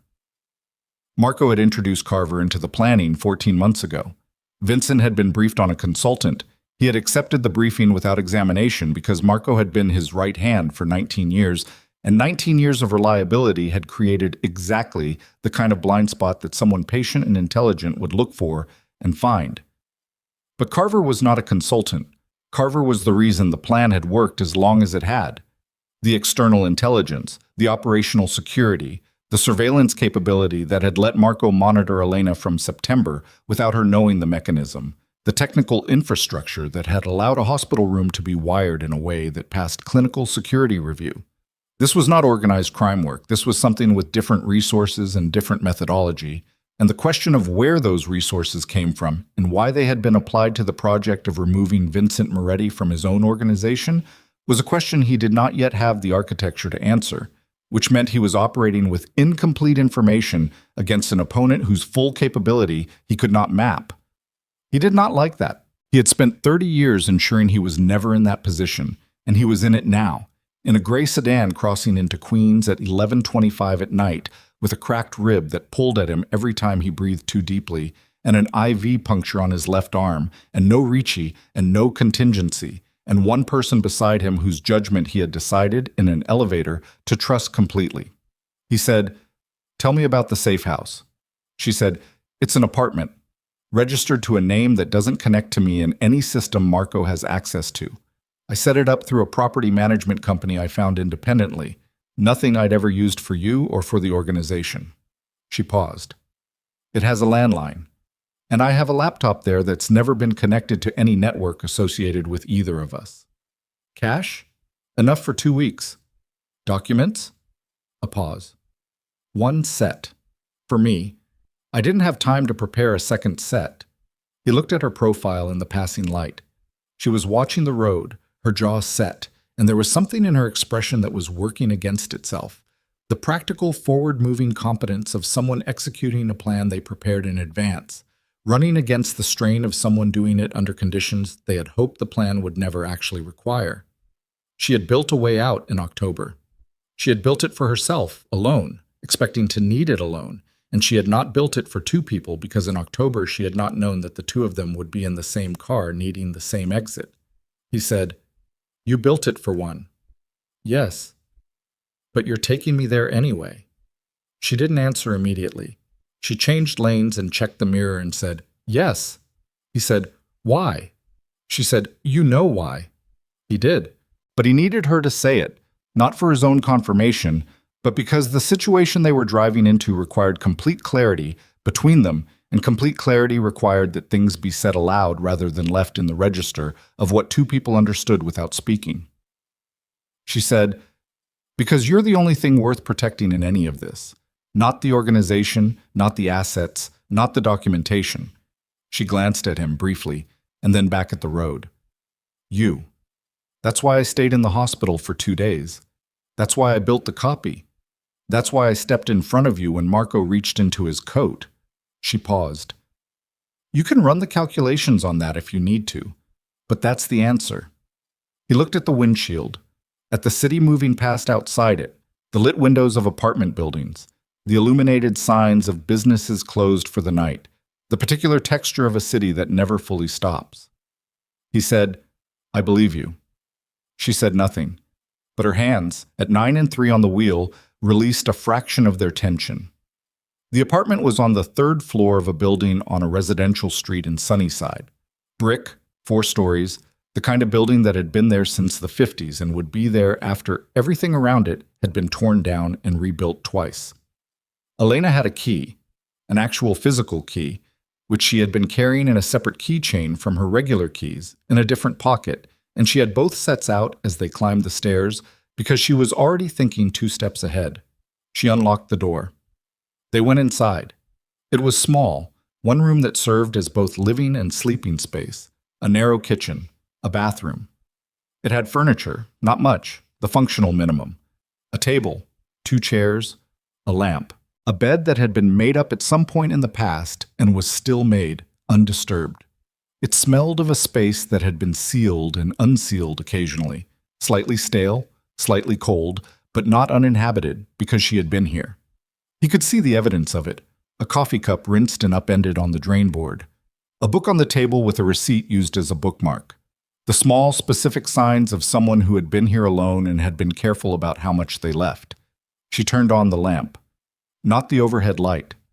The lamp, which was lower and cast a smaller circle and was less visible from the street. He sat down in one of the chairs. His ribs pulled. He breathed through it. She opened the kitchen cabinet and produced a first aid kit and set it on the table without comment. He looked at the inside of his left arm. The IV puncture had bled a little through the 2-finger pressure and dried there. She sat across from him and opened the kit, and he turned his arm toward her and she cleaned it and dressed it with the focused competence of someone who has done practical things under pressure before. Her hands were steady. He watched them and they were completely steady. He said, "The laptop." She stood, went to the closet, returned with a laptop that was old enough to be untraceable by association and clean enough to have never been compromised. She set it on the table and opened it, and while it loaded, she said, "What do you need?" "The filing," he said. "I need to know if it actually went through." She logged in and found the confirmation interface of the oversight system he had described. She already knew the pathway, which meant she had already been thinking about this mechanism, had already understood it as a possible vector. And the filing reference number he recited from memory returned a confirmed status. Received, time-stamped at 9:47 p.m., assigned to an active case queue. The filing was real. It had gone through before Marco walked into the hospital room, which meant one element of the structure was intact. He said, "Angelo." She searched. The name returned nothing current, no news, no public record of any law enforcement contact. Either the federal agents he had described to Marco were real and operating quietly, or they were part of the performance, and Angelo was currently sitting in his Park Avenue building being briefed by Marco on everything Vincent had said in the hospital room. He couldn't know which. Not from here. He said, "I need a number." "Whose?" "A man named Donato. He runs the port operations in Red Hook. He's been with me for 22 years, and Marco has never met him because I kept them in separate structures." He paused. "He has no connection to anything Marco built, which means Carver has no file on him. Elena found a search pathway, and he guided her through the indirect route to the contact without using any system that Donato's name had ever appeared in directly. 3 degrees of remove, the kind of navigation that only worked if you knew the architecture from the inside. They found a number. He picked up the landline. Donato answered on the second ring, which meant he was awake at midnight, which meant he already knew something was wrong. Word moved through these structures on its own, without prompting, through the informal channels that no organizational chart had ever captured. Vincent said, "It's me." A pause. Then Donato said, very carefully, "I heard you were in the hospital." "I'm not anymore." Another pause. "I heard other things, too." "I know what you heard," Vincent said. "I need to know if it changed anything for you." The silence on the other end of the line was the specific silence of a man weighing something that has significant mass. Then Donato said, "No." Vincent said, "I need 6 men, people you trust from your own operation, not from mine. People Marco doesn't know. I need them at an address in Sunnyside by 4 a.m. Donato said, "That's 3 hours." "I know." Donato said, "What are we doing at 4 a.m.? Vincent said, "Finishing it?" He gave the address. He hung up. He sat back and his ribs pulled again, and he breathed through it again, and Elena was watching him from across the table with her hands flat on its surface and her face doing what it did when she was thinking at full capacity. Still, focused, the very slight tension around her eyes that meant she was processing something she hadn't resolved yet. She said, "Finishing it how?" He said, "Marco is still in the hospital room. I told him to stay until 7 a.m. and he'll stay, because he's calculating whether the filing gives him a position to negotiate from, and he'll spend the night working through that calculation. And the answer he'll arrive at is that it doesn't, because the filing was structured specifically to eliminate the negotiating surface." He paused. "By the time he understands that, Donato's men will already be in position. And Carver?" He looked at her. "Where does Carver go when the plan he's been servicing falls apart?" She said, "To whoever's paying him." "Yes," he said, "and whoever's paying him will hear from Carver tonight what happened in that room, and they will run the same calculation Marco is running and arrive at the same answer, and they will make a decision about whether to cut their exposure or escalate. If they escalate, they'll come here," he said. The room was very quiet. Elena looked at him. She said, "You're using this address?" "I'm using this address," he confirmed. She absorbed that. He watched her work through it. The understanding that the safe house she had built for herself in October, the exit she had prepared with careful, solitary effort over 3 months, had just become the site of whatever was coming at 4 a.m. or before it. She said, "You could have told me that before we came here." "Yes," he said. She said, "Why didn't you?" He said, "Because you would have taken me somewhere else. And somewhere else doesn't have a landline that can't be traced, and a laptop that doesn't exist in any system, and a woman who's been thinking 3 steps ahead of this situation since September." He held her gaze. "I needed this place, and I needed you in it." She looked at him for a long moment. Her expression was not angry, exactly. It was the expression of someone recalibrating, adjusting the understanding they had of a situation to include new information that changes the shape of it. She said, "So I'm not just the person you're protecting?" "No," he said, "you never were." Something moved through her face, something that was complicated enough that she didn't try to manage it. She looked at the table for a moment, and then she looked back at him, and whatever she had decided in that moment, she did not share it in words. She stood up.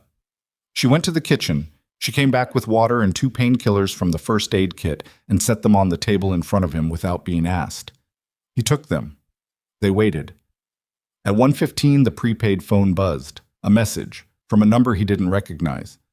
4 words again, but different ones. "He's already out of the room." He showed it to Elena. She read it. "Marco left the hospital," she said. "An hour ago," he said. Which meant Marco had not spent the night running calculations in that hospital room. Marco had left within 60 minutes of Vincent and Elena walking out, which meant he had already completed whatever calculation he needed to complete before Vincent was out of the building. Which meant the the federal agents, the entire structure Vincent had described. Marco had assessed it faster than Vincent had estimated him capable of, and had determined that the right move was not to wait. He said, "Lock the door." Elena went to the door and turned the deadbolt and the chain and came back. She looked at him. "How long?" He thought about Carver in the lobby, about Marco's real-time communication with him, about the speed at which Marco had moved. He said, "They know this city better than I think they do if they find this address." How would they find this address? He said, "The same way Carver found me in the lobby, through something I haven't identified yet." She went still. Then she looked at her bag, the bag she had brought from the hospital, which she had brought from the office earlier in the evening, which had been in the hospital room for 2 days. She looked at it the way you look at something you should have thought of before now. He was already moving. He crossed the room in 4 steps and took the bag from the chair where she had set it and turned it over on the table and went through it. Fast, systematic, everything out, every pocket, every seam, her laptop, her wallet, her phone, the real one, the primary device, which had been in the bag the whole time and which he picked up and turned over and felt along the case. A small disc, no wider than a thumbnail, adhered to the inner surface of the phone case where it sat flush against the phone body. He put it on the table. They looked at it. Elena said, "How long has that been there?" He said, "At least since September." She sat down. The chair scraped on the floor, and she sat in it and looked at the disc on the table, and the color had left her face, not from fear but from the specific impact of understanding something about how long she had been visible, how thoroughly she had been mapped, how completely the careful movements and the safe house and the separate keychain had been watched by someone who knew exactly where she was going and when. He picked up the disc and went to the window and opened it 2 inches and dropped it onto the street below. He closed the window. He said, "They'll be coming to the location the phone was at when the signal dropped. That's a moving car, somewhere between the hospital and this building." He looked at her. "But they'll narrow it." She said, "How long?" He said, "An hour, maybe less." She stood up. She went to the closet and came back with a second bag, smaller, already packed, the bag she would have grabbed on her way out if this had gone the way she had originally planned it, which was alone. She set it on the table and she looked at him and she said, "Then what?" He looked at the door, he looked at the window, he looked at the phone on the table and thought about Donato and 4 a.m. and 6 men who didn't exist in any of Marco's structures. He had 2 hours, and he had this room, and he had Elena Rossi across the table from him looking at him with steady eyes and no indication of breaking in any direction. And he had 30 years of survival in rooms where the options were worse than this. He said, "We don't run." She said, "Okay." He said, "We wait. And when they come," the sound came before he finished the sentence, not from the door, from the stairwell, shakakshi, the specific acoustic signature of wait on stairs, multiple sets of it, ascending without urgency but ascending, the controlled pace of people who know where they are going and are not concerned about being heard. Elena heard it too. Her head came up.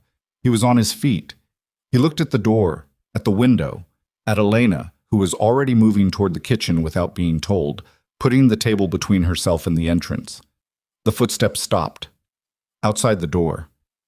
And then a voice, not Marco's, not Carver's, a voice he did not recognize, with a quality that told him immediately it was not a voice that was accustomed to asking, said from 2 feet away through the wood of the door, "Mr. Moretti, we're going to need you to open this door."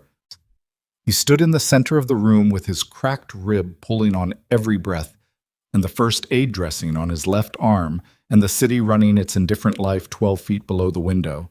And he looked at Elena in the kitchen doorway, and she looked back at him, and in her right hand was the second bag, and in her left hand was something he had not seen her pick up, the laptop, the clean one, the one that had the confirmation of the filing on its screen. He held her gaze. He said very quietly, "Whatever happens, that laptop doesn't stay in this room." She looked at the window. He said, "Third floor." She said, "I know." The door handle moved. Not a knock, not another instruction. Just the handle, slowly, with the particular deliberateness of someone who has already determined that the door is going to open one way or another, and is giving the occupants of the room one final moment to make the easier choice. Vincent Moretti looked at the moving handle and felt his pulse in his temple and in his cracked rib and in the tips of his fingers. And he thought about 30 years of rooms and 30 years of survival and the specific arithmetic of what you trade and what you hold and what you give up and what you refuse to.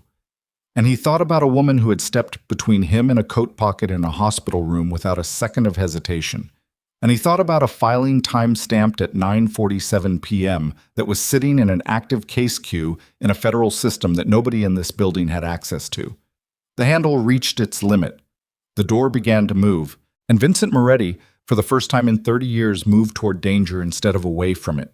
Crossed the room in 3 steps, hit the door with his shoulder at full weight, and drove it back against whoever was on the other side of it with everything he had left. The door gave. Not all the way. The chain caught it, jerked it back to a 4-inch gap, and through that gap Vincent saw the stairwell light and a shoulder and the edge of a face, and he put his weight against the door again and held it there, his cracked rib screaming at the pressure. And he heard the impact on the other side. A grunt, a body displaced.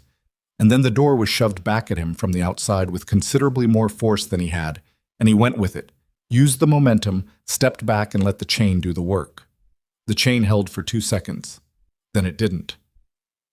The bracket pulled from the door frame in a short, flat crack of sound, and the door swung open and 2 men came through it. Not running, not shouting, the specific controlled entry of people who have done this enough times that urgency has been replaced by methodology. The first man was large, wearing dark clothing, and he had his hands out in front of him in the open posture of someone whose instructions were to subdue rather than destroy. The second man was smaller and stayed in the doorframe, and Vincent did not look at him long enough to catalog him fully because the first man was already crossing the room and Vincent was moving to meet him. He hit him at the collar, drove his thumb into the nerve cluster below the jaw, used the pain response, the automatic rearward jerk of the head, to torque the man's weight to the left and put him down on one knee. His rib detonated. He felt it as a white, wordless thing, not pain exactly, but pressure, the body's signal that something load-bearing was being asked to do more than it could cleanly support. He pushed through it. He got the man's right arm up behind his back at an angle that made the shoulder the negotiating point and held it there. The man in the doorframe said, "Stop." Vincent said through his teeth to the man on one knee, "Who sent you?" The man said nothing. His breathing was controlled despite the hold. Trained breathing, the specific rhythm of someone managing pain rather than reacting to it. Vincent increased the angle on the shoulder by 3 degrees. The man said, "Carver." "Where is Carver?" A pause, another degree. The man said, "Downstairs, street level. He doesn't come in." He never comes in. He sends. He manages from outside the radius of the thing he sets in motion, which is how men like Carver survive in the spaces between structures. Useful to everyone, accountable to no one, present at the outcome only in the most technical sense. The man in the doorframe had not moved. Vincent looked at him, early 30s, the careful blankness of someone executing professional instructions, and said, "Get out of the doorframe."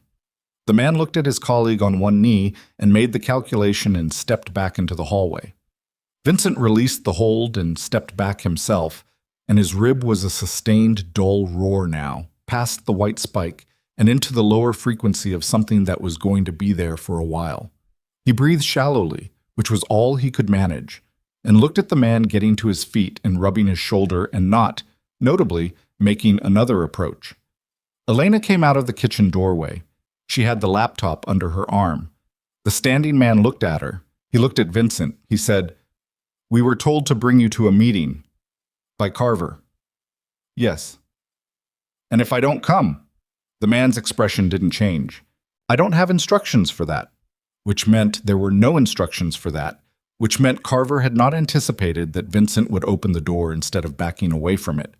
Which meant Carver had been operating on a model of Vincent Moretti that was 30 years out of date. The model of a man who controlled rooms by managing distance, by positioning, by the careful architecture of exits and contingencies. That man was still present, but he had also spent 4 days in a hospital bed deciding what he was willing to lose and had arrived at a different answer than the one Carver's model predicted. He said, "I'll come." Elena said, "Vincent?" He looked at her. She was holding the laptop with both arms now, the way you hold something you are not going to put down. And her expression said everything her words weren't saying. That going down to the street to meet a man who had wired a hospital room and tracked a phone for 3 months and sent 2 people through a chain door at 1:30 in the morning was not a controlled situation, was not a room he could manage with positioning and patience, was the kind of meeting that happened on someone else's terms by design. He said, "Stay here." "No," she said. "Elena, no," she said again, and the word had the same quality it had carried in the hospital room when she stepped between him and Marco's coat. Not defiance, something simpler than that. The simple refusal of a woman who has already made a decision and is not available for renegotiation. He looked at her for a moment, then he looked at the 2 men and said, "She comes." They went downstairs. Carver was on the sidewalk, as described. He was standing near a black car idling at the curb, his hands in his overcoat pockets, and the street was empty in both directions. The specific emptiness of a city block at 1:30 a.m. on a residential street where the lights were on in the buildings and everyone inside them was asleep and had no idea what was happening at street level. He looked at Vincent coming through the building's front door, and he did not look surprised, which meant he had been told in real time through whatever communication the 2 men upstairs were running that Vincent was coming down voluntarily. He said, "Mr. Moretti," professionally neutral. The tone of a man who meets people in circumstances like this regularly and has learned to keep his voice at the same temperature regardless of context. Vincent stopped 6 feet from him. Elena was behind him and slightly to his left. The 2 men from the apartment were behind her, not crowding, maintaining a distance that was presence rather than pressure. Vincent said, "You're Carver." "Yes." "You've been running Marco's operational security for 14 months. "I've been providing a professional service," Carver said, "to a client, and before Marco." Carver looked at him with the specific patience of a man who has been asked questions he doesn't intend to answer and has a practiced way of not answering them. "That's not relevant to tonight. It is to me," Vincent said. "I understand that." Carver's tone did not shift. "But we're not here to discuss my history. We're here because the situation has changed significantly in the last several hours, and my client needs to understand the full scope of what you filed and who has access to it." "Your client," Vincent said. "Angelo." "My client's identity is confidential." "That Angelo Moretti," Vincent said again, "is a 67-year-old man who has been waiting 9 years to reclaim something he believes was taken from him. He's not a sophisticated operator. He's an ambitious one, which is different." He paused. "You're not working for Angelo. Angelo is a mechanism. You're working for someone who needed a mechanism inside my organization and identified Angelo as the most available one." Carver was quiet for a moment. "Who?" Vincent said. Carver looked at the street. He seemed, for the first time, to be running a calculation that did not have a clean answer. The specific expression of a man determining how much of the truth serves his current interest. He said, "The people I work for operate in spaces that your organization intersects with at the port level. Red Hook, the container operations." Vincent was still. "There are contracts," Carver said, "that have been running through your port infrastructure for 11 years. Contracts that predate your full control of the operation. When you consolidated, you absorbed those contracts without full knowledge of what they were. The people who hold them have been patient, but patience has a timeline. 11 years, Red Hook, contracts that predated consolidation." He thought about Donato. 22 years, port operations. He said, "They want the port. They want the contracts honored," Carver said, "undisturbed, without the kind of leadership transition that involves new people asking new questions about existing arrangements. So, removing me was about ensuring continuity," Carver said. "Marco understood the arrangement.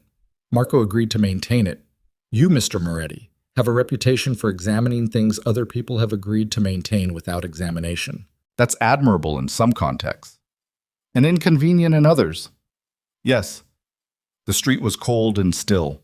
A car passed at the far end of the block and was gone. Elena had not moved. Vincent could feel her presence behind him, the specific quality of her stillness, which was not passive but the stillness of someone absorbing information and filing it at speed. He said, "The filing I made tonight names the Delaware account and Angelo's signature. It does not name the port contracts. It does not name you.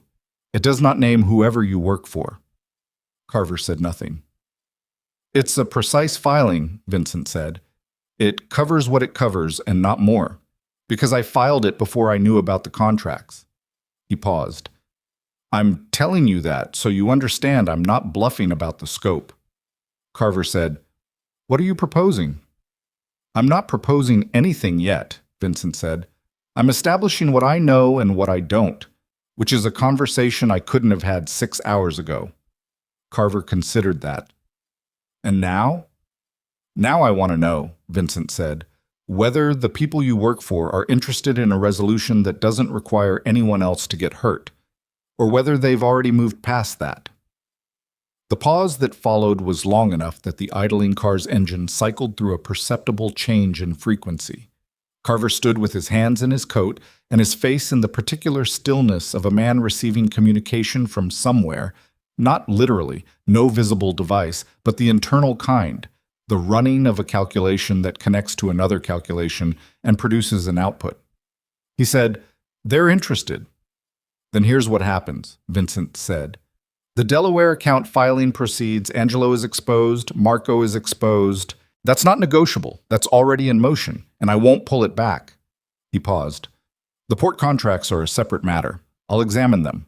I'll examine them honestly, which means I won't guarantee the outcome, but I'll examine them without the assumption that they need to be destroyed." "That's not a guarantee," Carver said. "No," Vincent said. "It's not. The people I work for need more than—" "The people you work for," Vincent said, "just lost their mechanism. Angelo is going to spend the next several months managing a federal inquiry. Marco is finished. Whatever they were going to use to ensure I wasn't in a position to ask questions about the port, it failed, which means they're negotiating from a position that's considerably weaker than it was 48 hours ago." He held Carver's gaze. "An honest examination is more than they've earned. I'm offering it because I want this done, not because I owe it." Carver looked at him for a long moment. He said, "I'll communicate that." "Tonight," Vincent said. "Yes." "And Carver." Vincent waited until the man met his eyes. "The woman behind me, her sister, Sophia Rossi, in Westchester. Whatever surveillance has been on her since September ends tonight. Not tomorrow. Tonight." Carver said, "That was Marco's arrangement." "I know whose arrangement it was," Vincent said. "I'm telling you it ends. If anything happens to Sophia Rossi, anything, the port contracts become the first thing I examine and the last thing I discuss before I decide what to do with what I find." Carver said, "Understood." He got into the black car. It pulled away from the curb and moved down the empty street and turned at the corner and was gone. And Vincent stood on the sidewalk in the cold and breathed shallowly against his rib and listened to the car's sound disappear into the city's ambient frequency. The two men from the apartment came down the steps and walked in the opposite direction without a word. And then it was just the street, and the idling nothing, and Elena standing behind him. She said, "You didn't know about the contracts." "No," he said. "You found out 30 seconds before you used it as a negotiating point." "Yes." She was quiet for a moment. Then she said, "Don't," he said. Not harshly, just don't. Don't name it. Don't analyze it. Let it be what it was, which was a man improvising at the edge of everything he had with the only tools available. She didn't. She stood beside him on the sidewalk, and they were both looking at the empty street where the car had been, and the city held them in its ordinary, enormous noise. Traffic from the avenue 2 blocks over, an airplane descending somewhere to the south, the wind through the gap between the buildings, and neither of them said anything for a while. His phone buzzed. Donato. A message. 6 men in position, waiting on your word. He typed back, "Stand down, hold position until morning. I'll call at 7. He put the phone in his pocket. Elena said, "Is it over?" He said, "The acute part." She understood what that meant. The acute part. The part with doors coming off chains and men in stairwells and Carver on sidewalks. That was over, or at least interrupted, suspended in the state of a thing that has been addressed rather than resolved. The rest of it, the filing, the federal process, Angelo's legal exposure, Marco's accounting, the port contracts, and the people behind Carver whose names he still didn't have. That was not over. That was the long part. The part that would take months and would not have a single dramatic moment of completion, but would instead resolve in the way that most things resolve. In increments, through documentation and patience, and the kind of grinding institutional pressure that was less cinematic than a stairwell confrontation, but more permanent in its effects. He had 30 years of experience with the long part. He said, "Let's go back upstairs." They went back inside and up the stairs and into the apartment, which was still in the state they had left it. Table overturned slightly from the entry, the first aid kit open, the contents of Elena's bag spread across the surface. He set the table straight. He sat down. Elena picked up the bag's contents and returned them methodically. Then she sat across from him and put the laptop on the table and opened it, and the filing confirmation was still on the screen, time-stamped and real, and she looked at it for a moment and then closed the laptop. She said, "Marco." He said, "He'll run. Tonight, maybe. He's been liquidating for 9 months, which means he has resources in a portable form. He'll try to get outside the jurisdiction before the filing produces an active warrant." Will he make it? Vincent thought about Marco. About 19 years. About the specific intelligence of a man who had built a 14-month conspiracy inside one of the most controlled organizations in the city, who had turned Angelo's ambition into a legal scaffolding, who had used Carver's infrastructure to surveil Elena for 3 months without leaving a trace she could identify. About the man who had sat in the chair beside his hospital bed and held his hand and said they would find whoever did this. He said, "He might." Elena looked at him. It doesn't, he said. Because it didn't. Not because he was resolved about it. Resolution was a clean thing, and this was not clean, but because the alternative, the thing that kept men in his position chasing outcomes past the point of return, was what had produced the 14 months in the first place. Marco had been managing an absence for years, managing the distance between what he had built and what he was recognized for. The problem was not Marco's ambition. The problem was that Vincent had never looked at the distance and understood what it meant. He was looking at it now. He said, I spent 30 years building something that couldn't function without me in the center of it. That's not a strength. That's a structural flaw." Elena said carefully, "That's what Marco said." "I know," he said. "He was right about the diagnosis. He was just wrong about the cure." He looked at his hands on the table. "The cure isn't replacing the center. It's distributing the load." Elena was quiet. The lamp made its small circle of light between them and outside the window. The city was doing what it did at 2 in the morning, which was the same thing it did at every other hour. Moving, breathing, indifferent and inexhaustible. She said, "What happens to Donato's men?" "They go home," he said. "In the morning, when I can reach the people who need to be reached through channels that don't exist in Marco's structure or Carver's files. There are people in the organization who have been loyal for years and who were not part of what Marco built. I need to find out which ones and build from there." "That will take time." "Yes," she said, "and Angelo. Angelo will have lawyers by morning, good ones. The filing creates exposure, but exposure is not a verdict. He'll spend resources and he'll fight it, and it might take years." He paused. "But he'll spend those years managing that fight, and he won't have the bandwidth to position himself against me at the same time, which is sufficient." She absorbed that. It was not a satisfying answer. It was the real answer, the one that came from actual knowledge of how these things moved, rather than the clean resolution that the situation, in a more dramatic telling, might have been assigned. No arrest on a sidewalk, no single confrontation that settled everything, just the long, grinding process of exposure doing its work through legitimate channels while the target spent his resources defending against it. He said, "Sophia." Elena looked up. He said, "I need an address. Not tonight, tomorrow." She said, "Why?" He said, "Because I'm going to send 2 people I trust to stay near her until the Carver situation is formally resolved. She won't know they're there, but they will be." He paused. "She should have been protected 3 months ago." Elena looked at him for a long moment. Her expression was the specific expression of someone receiving something they did not ask for and have not decided yet how to hold. She said, "She doesn't know any of this happened." "No," he said. "And she doesn't need to. She just needs to be safe." He met Elena's eyes. "I should have known what was being done to leverage you. I didn't, because I wasn't paying attention to the right things. That's also on me." Elena said nothing, but her hands, which had been flat on the table, turned palm up. A small, open gesture, involuntary, the kind of movement that means something has been set down. He looked at it and then looked away. They sat together in the small apartment through what remained of the night.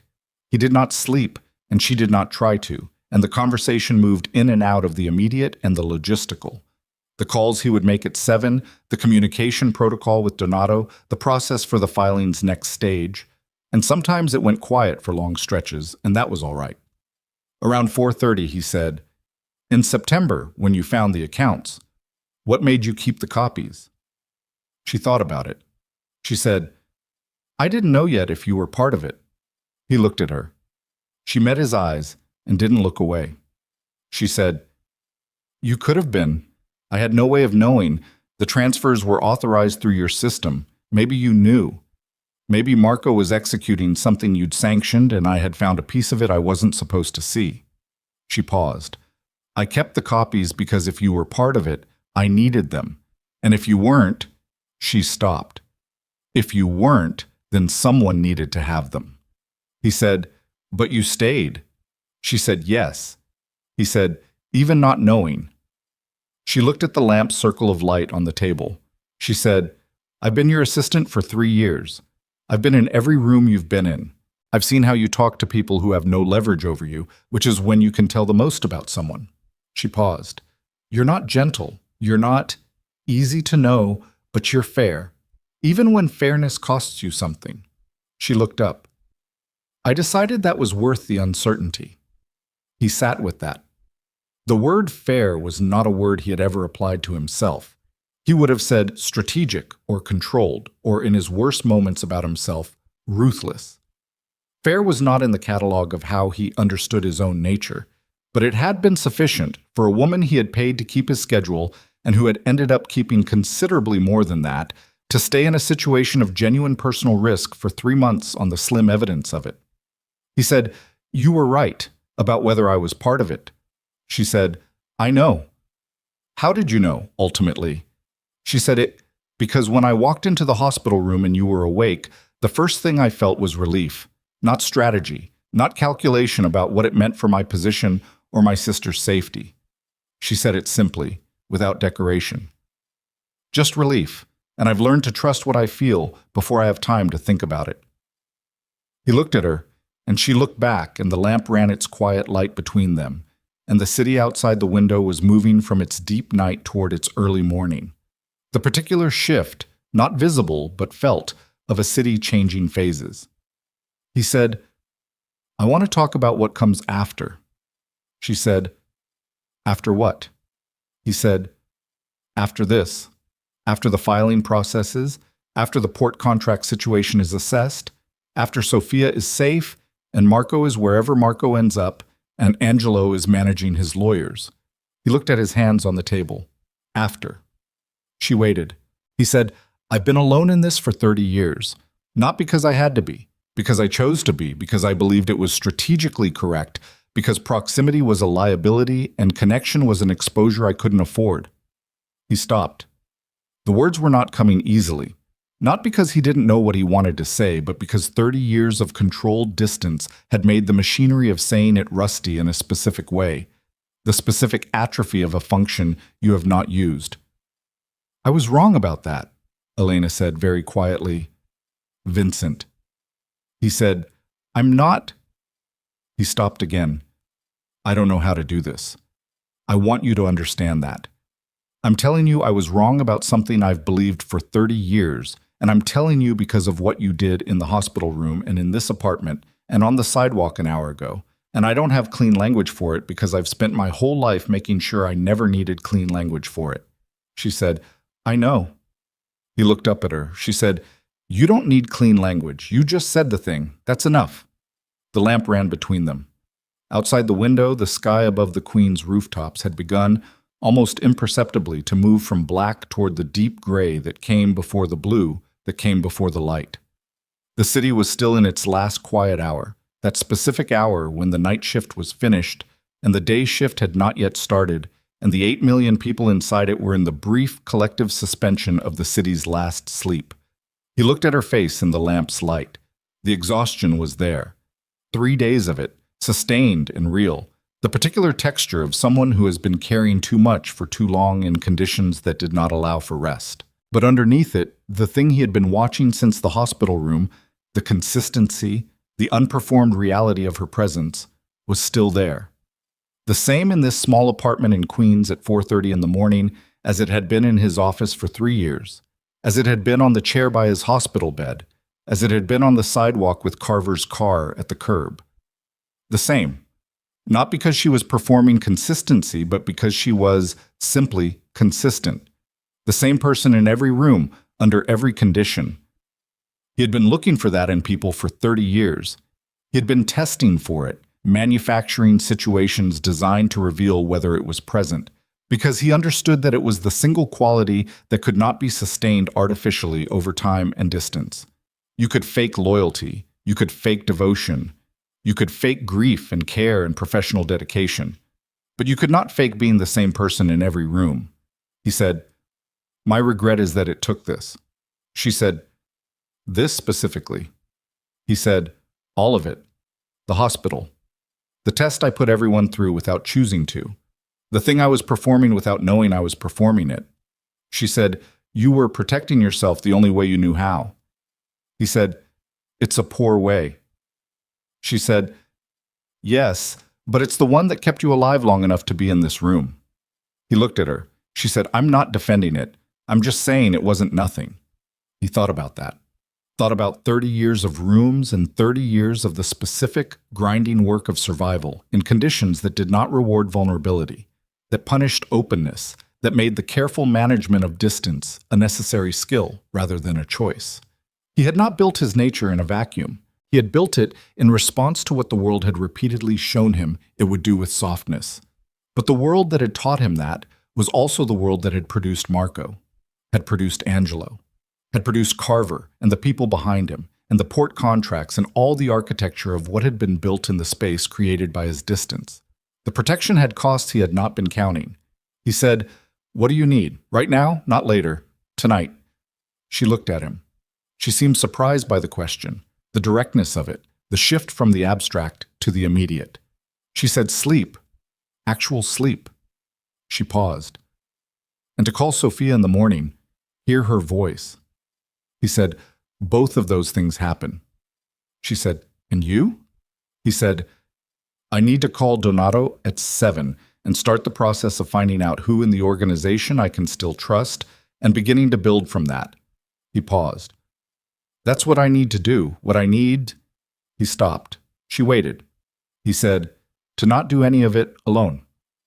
The words came out with the specific weight of something that has been held for a very long time and is being set down carefully, not dropped. He watched her receive them. She said, "Okay?" Just that. Not an answer dressed up into something larger than it was. Okay. The agreement of a woman who means what she says and says only what she means. He looked at the table. He looked at his hands on it. He looked at the city outside the window, which was gray now, the deep gray of early morning, the sky above the rooftops changing color at a rate that was imperceptible if you watched it directly and obvious if you looked away and looked back. He said, "The bed." She looked at him. He said, "You should sleep. I'll take the chair." She said, "You have a cracked rib." He said, "I've slept in worse positions with worse injuries." She looked at him for a long moment. Then she stood and went to the bed and pulled back the cover and lay down on one side of it, fully clothed, and looked at the ceiling. He sat in the chair and stretched his legs, and found an angle that distributed the rib's complaint across a broader surface and leaned his head against the wall. The lamp was still on. After a moment, Elena turned her head and looked at him in the chair across the room, and he looked back, and they held that for a moment. Two people in a small room at the edge of a very long night, with the city's first light beginning outside the window and everything that needed to be done still ahead of them and everything that had been survived already behind. She said, "Vincent." He said, "Yes." She said, "Turn off the lamp." He leaned forward and turned it off. The room went dark, and then slowly, incrementally, not dark. The gray morning light coming through the window began to fill the space, slow and quiet, the light of a city resuming itself after the night's suspension, ordinary and enormous, and completely indifferent to the two people inside the small apartment on the third floor of a brick building on a residential street in Queens. He sat in the chair and listened to Elena's breathing slow and deepen. He sat with the window's light on his face and thought about Marco somewhere in the city, running the calculation that had no good outcome. He thought about Angelo in his building, awake now, talking to lawyers on the phone.